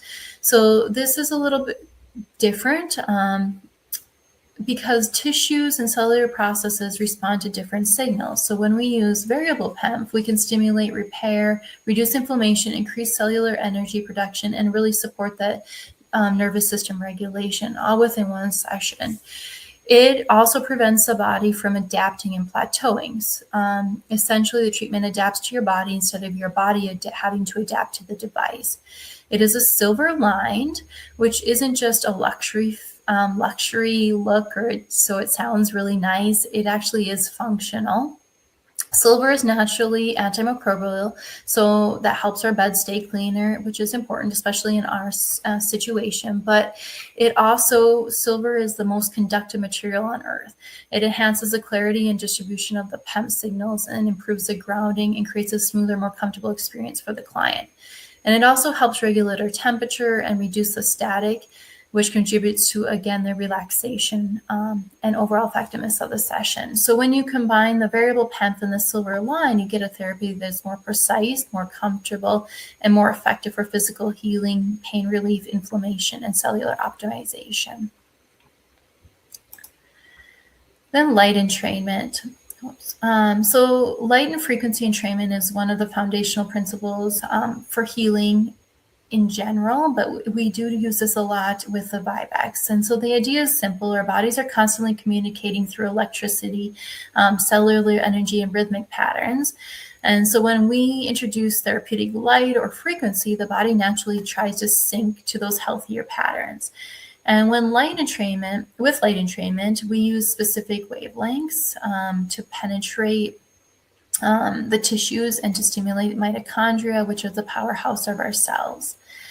And then on the frequency side, so it's through sound and vibration and harmonic patterns that our brain and nervous system are extremely receptive to these rhythms.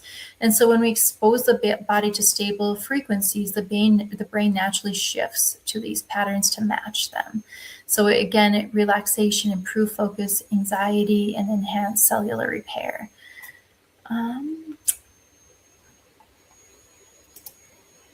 And then they also has cranial nerve stimulation, which I will be truly honest, we haven't really used it a whole lot on this machine, but we use it on our other machine a lot, mainly because the Vibex already has a lot going on and will help a lot with cranial nerve stimulation.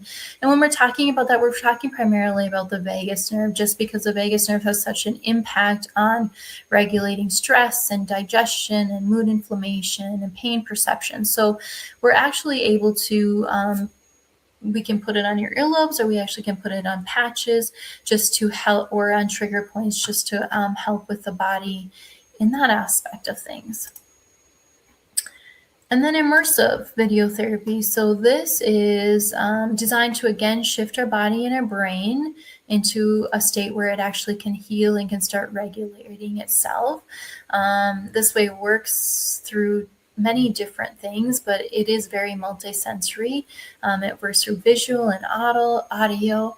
So I'm just going to skip all the science, and I'm just going to kind of tell you with really what it does, or what it's like to be on the bed. Let me go back here to the main picture of it. So this is called the halo. We don't have the halo quite yet. It's on its way. The halo actually creates what's called the Aples area. So that's in this area, but you lay on it. It's like a water bed is how I kind of describe it. It has water bladders. So they're filled up with actual ozone water. And then those sit on the actual silver-lined pemph. And so then when you lay on it, you put some goggles on, like kind of like a reality or the video VR glasses. That's what they're like. And then we put headphones on. And then, like I said, we haven't so far, but we can also do the cranial nerve stimulation with patches or clips on the ears as well. And we start it, and it can vary. We actually do 7-minute demos. And so anybody can try it for 7 minutes for free. And then from there, it varies from 15 to 30 to 45 minutes as far as time frame. And with this, we've seen a lot of different things. We've seen people with insomnia. Like I have a gentleman that hasn't slept in over a year just because of high stress, has a lot going on in his personal life, all those kind of things. And he also is a parent, and he started it before Christmas. So when he was still doing the Elf on the Shelf, and he went to bed at around 10 o'clock, which is atypical for him, fell asleep, and then woke up at 6 a.m. And the first thing he thought was, I forgot to move the elf.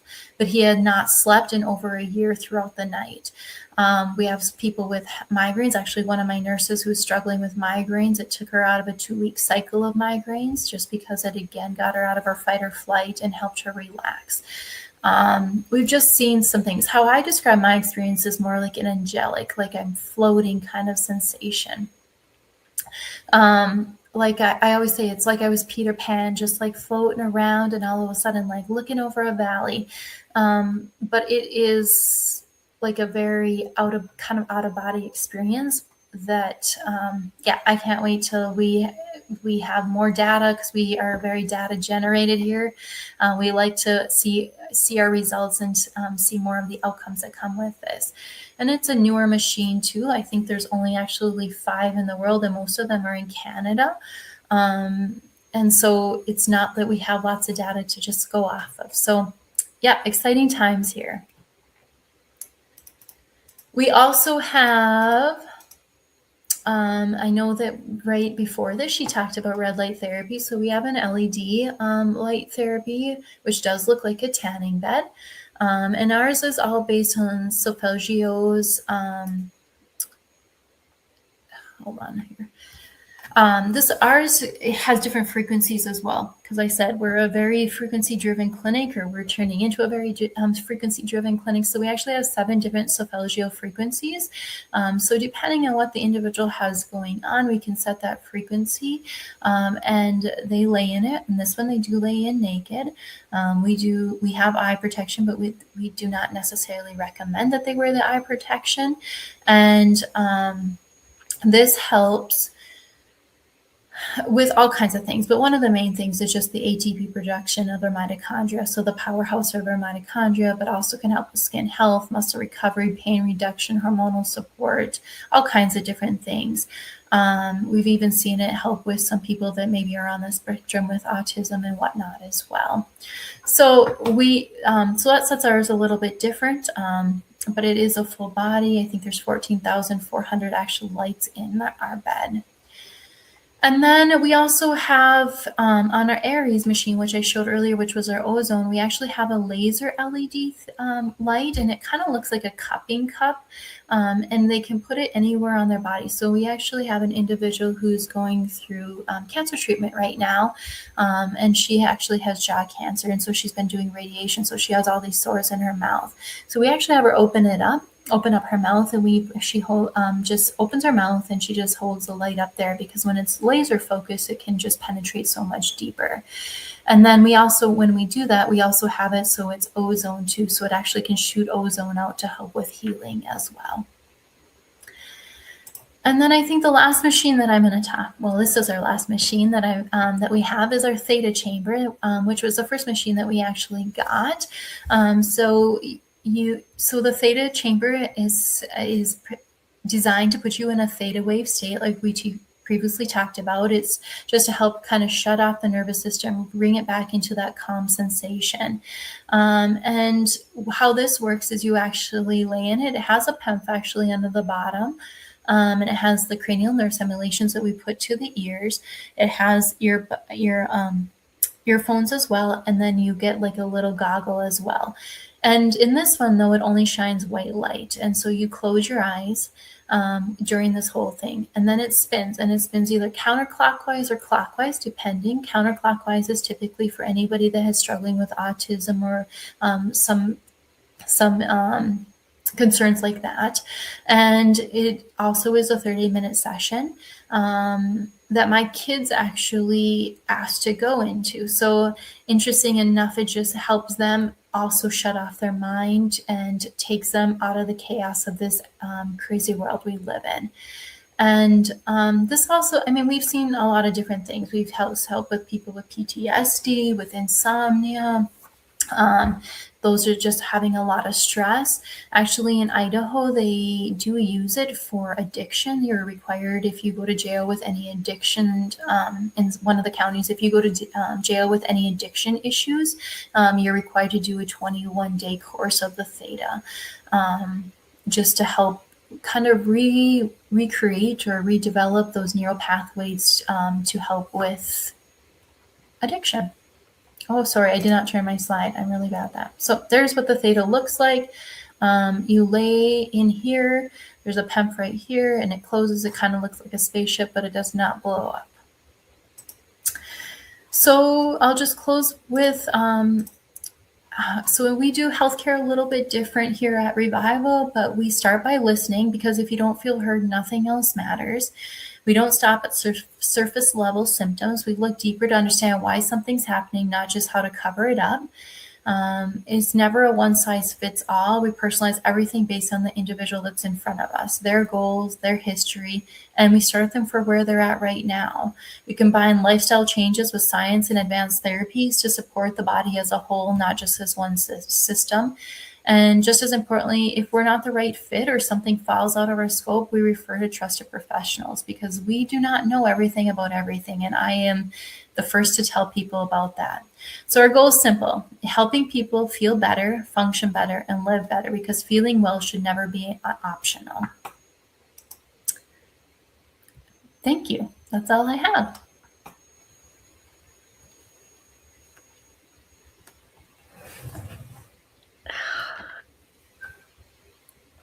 Oh, yes. Karen did say, yes, you feel like you are floating. It is a floating sensation when you're spinning in the theta. I had no idea you had all these new things over there. So I'm so glad you're here, and hopefully everybody on here will go tell at least 10 people all of the awesome things. Oh, I bet, can you guys hear me? Sorry. I hope everybody here will go out and tell 10 or 20 people how awesome things that you guys are offering over there. So any questions, go ahead and throw them up in the chat. I have a question, Cassie. If you want to come over, like if I want to come over and do your new bed, do I need an intake assessment? Do I need anything fancy? No, you don't. Our nurse, Mackenzie, she does kind of all of our settings for the most part. And so she just does a little interview with you, talks kind of what's going on. And then as long as you don't have anything that can cut us, poke us, or harm us, you're okay. I should say, unless you have something that's implantable. We don't do anything implantable just because we do use frequency. And so we don't want anything that you potentially have that's implantable that could, like a pacemaker or something like that. We don't Ruin want you your battery. Yeah. Exactly. But otherwise, for the most part, there is really no contraindications. All right. How about the IV ozone? Is there like do we need to be seen first or an assessment first or anything Yep, like we that? have a little assessment that happens before.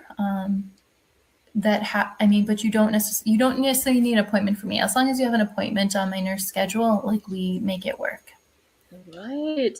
Oh, I am just so excited for you. These are things that, oh, if I had the resources and had the credentials, all of these things I just love so much. And I love that it's in the MonDak.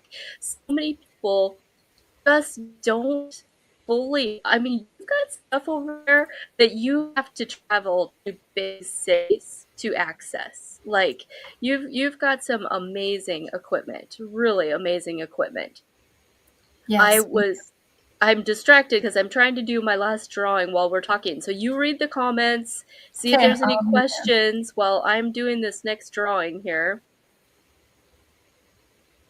Okay, Karen Lauren is our next winner. Awesome. Awesome. Is there any big questions for you? That was so much information. We just have to, everybody just has to, I'm going to bring a bus over and we're going to try this stuff. I'm so excited. Everything that you're doing is just so life enhancing. So if there's no big questions, I've got a few presenters that came back and I'm going to kind of just sign us off here. I'll talk. If you guys want to put yourselves on mute, I'm going to bring everybody up that dropped back in. This was kind of last minute that I put out. Whoever could join us to see our shining faces as we close down the week. So I'll try to watch if anybody else pops back in while we're here. And then let me get to my notes. I'm actually going to read off my notes. Oh, let's just take a deep breath before we close this out. If you're watching this live, thank you for staying with us. If you're watching on the replay, maybe late at night, early morning, or between your real life responsibilities, we want you to know something right up front. This space was created for you just as much as it was the people who showed up live. And we want to start by saying this clearly. I'm deeply proud of what happened this week. Not because it was flashy, not because it was perfect, not because it was big, but because it was real. I've been sitting with everything we heard over the last few days. One theme keeps popping up for me, and it wasn't planned. It wasn't a buzzword. It wasn't something that we got together as a group and decided what to talk about or rally around. And it totally was not a marketing angle. It revealed itself naturally. And that theme was nervous system regulation, or more honestly, nervous system dysregulation. I know the nervous system regulation It is a social media buzz right now. Every health and wellness guru is talking about it. Every influencer is making reels about it. But what you heard this week was different because it wasn't a theory. It wasn't just trendy language. This was real professionals right here in the MonDak seeing the same pattern over and in real people from completely different angles. Looking at physical, looking at emotional, looking at nutritional, neurological, environmental, and spiritually, everyone kept pointing back to the same truth. When the nervous system is dysregulated, the body cannot heal the way it was designed to. When the nervous system is supported and safely restored, the body remembers what to do. So, no matter what door people walk through, what that symptom is, what the messaging is, whether it's chronic pain, hormone dysregulation, gut issues, fatigue, weight, anxiety, autoimmunity, or just plain burnout and fatigue. It all comes back to the same foundation, and that's totally not a coincidence. That's coherence. Why does this matter? Again, it's not that it's a trend, and I want to be very clear because it really does matter. Nervous system dysregulation is just not about feeling stressed. It's not about feeling anxious. It's not about being busy. It's about living in a state where the body never feels safe enough to repair, to digest properly, to detox, to rest, or to regenerate. And that state of life has just become normalized, no matter what age you are. We praise it, we reward it, we build our identities around it. And it's true that your body keeps score, and eventually it starts to speak. The language that it speaks are symptoms. And what I loved about the summit the most is that nobody was trying to sell you a magic switch for any of these problems. Nobody stood up here and said, just do this one thing and everything will change. What you heard instead was coming from a much more honest place. Healing is relational. We're coming in here and we're creating relationships. Healing is layered. Healing requires support. It takes consistency.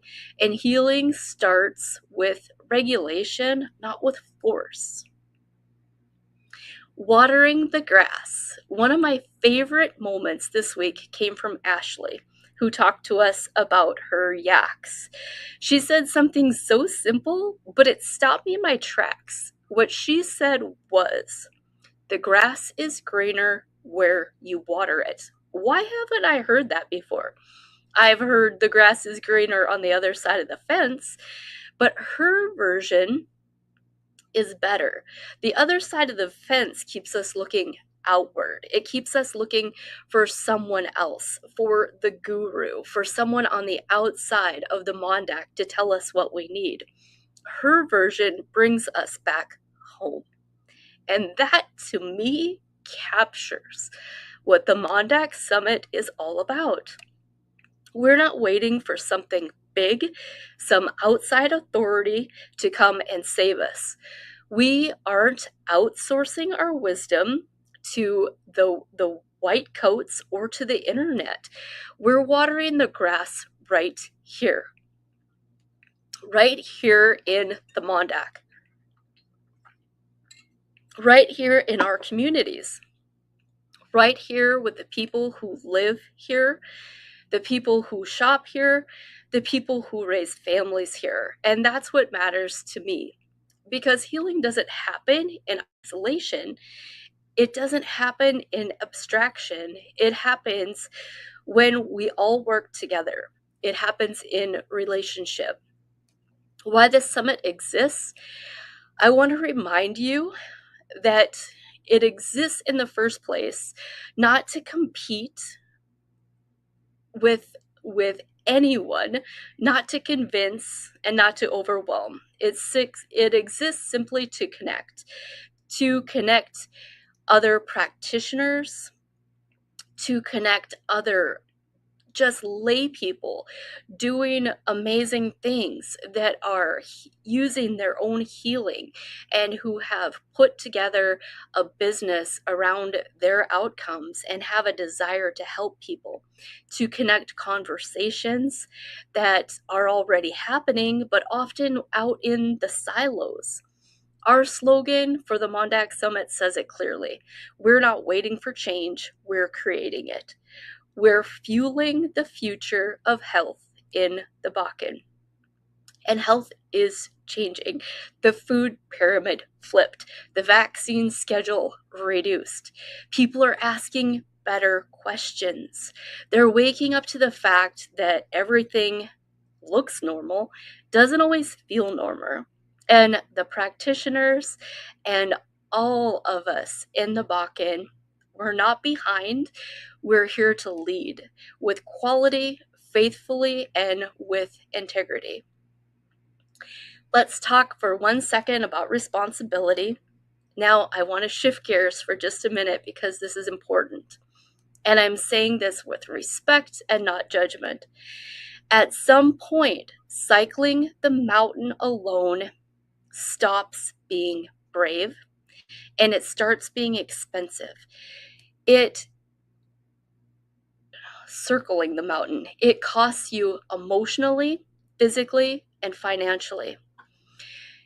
Hanging out on social media, watching reels, listening to podcasts, trying the next supplement, doing a cleanse that you saw on a commercial or somebody mentioned is all information without relationship and is shallow healing at best.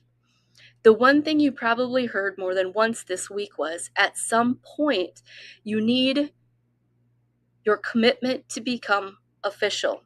You need to pick someone. You need to make an appointment. You need to let yourself be guided, not because you're weak, because your healing was never meant to be done alone. Just like Dr. Keller, she talked about the importance of real relationships with your provider. And that's not gatekeeping, that's protecting you. That's fully taking responsibility for that healing intimacy, whether you're working with an internet provider or an influencers and internet gurus are not your provider, is what I meant to say. Free advice taken out of context can cost you dearly. Support is not failure, support is wisdom. Choosing the right practitioner. Here's something I really want you to hear. You don't have to work with everyone you saw here. You don't need a big package. You don't need to overhaul your life overnight. You just need to choose one aligned next step. Maybe it's a routine adjustment with one of our local chiropractors. Maybe it's hormone support with one of our providers here. Maybe it's nutritional guidance from someone like Stacey. Or maybe it's emotional support from Rihanna or Paige. Or maybe it's working with me. What matters the most is how you feel when you're with this person. What is that connection? How is your frequency? Years ago, when I was a beautician, we were taught something, and that stuck with me. Of course, you wanted to give a good haircut, but at the end of the day, what mattered most, what had people coming back to sit in your chair, was how they felt when they were with you. Did you make them feel seen? Did you make them feel safe? Did they feel better leaving when they arrived? And that applies to your wellness and your healthcare too. You want someone who challenges you enough to keep you motivated and isn't a complete yes man, but you also want someone who's going to help you succeed one step at a time, not trap you or guilt you or shame. So people matter, styles matter, energy matters, and that fit matters. That's why discovery calls exist. We want to support our ecosystem. I also want to say something really practical, because this is how we keep this movement alive. Please support the people who you have heard from this week, and here's how you do it. Especially with social media and advertising. You like, you share, you follow, you make a few meaningful comments. This is how you tip small businesses in 2026. Not just these businesses, any business. All those things do matter. Not by messaging people and asking for free advice, but by or asking them to diagnose in the comments. That is not public support. Like, share, comment. Reviews matter. They matter more than people realize. If someone here has helped you with what they've said during the summit, if you get good content from them and you feel supported, go to Google, leave a 5-star review. Go to Facebook, leave a 5-star review and a few honest sentences. It helps them keep showing up. It helps boost their confidence to know that people are paying attention, and it helps others find them. It keeps the ecosystem strong. This is the first summit, just the first. It was intimate, it was enjoyable, and I loved it. I'm proud of that, because what we're building here isn't about hype, it's about a foundation.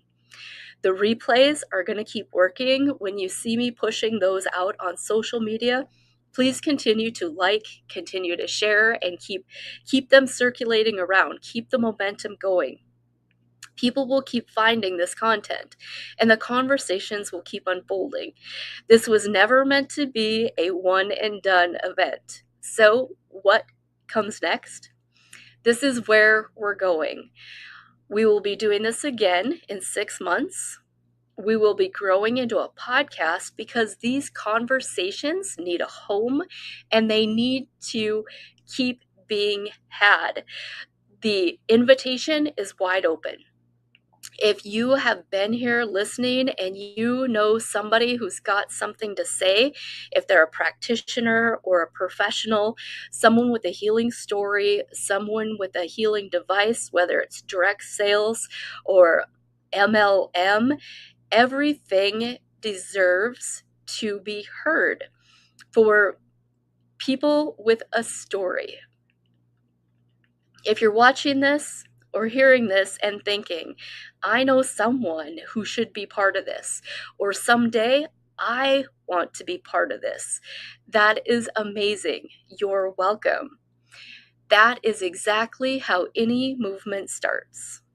And finally, in all the gratitude that I could possibly muster up to every presenter, thank you for saying yes.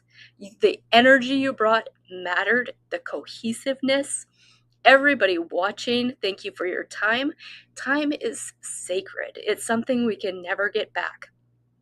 And to this region, the MonDak, thank you for being willing to have these conversations. We're not waiting for permission. We're not waiting for the systems to catch up. We're watering the grass right here. I can't wait. I can't wait to see what grows next. I'll see you soon, maybe in an appointment, maybe in a conversation, or whatever comes next. Take care of your nervous system, take care of each other, and thank you for being parts of the MonDak Wellness Summit.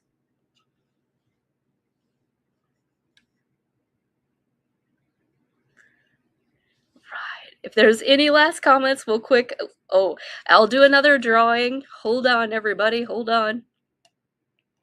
Comment away. You guys unmute and address the comments if there's any while I do this.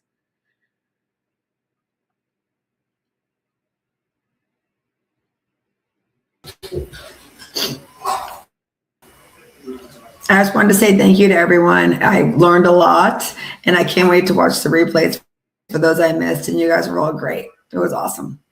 Thank you, Tanya, for everything. Thank you. I keep drawing because everybody that I draw has already won. So I'm trying to find somebody who hasn't won yet. All right, I got one. Jen Peterson. All right, I will be doing edits and getting emails out to all the winners and making connections to see how people are going to get their stuff. Thank you so much, everybody. I'll see you next time.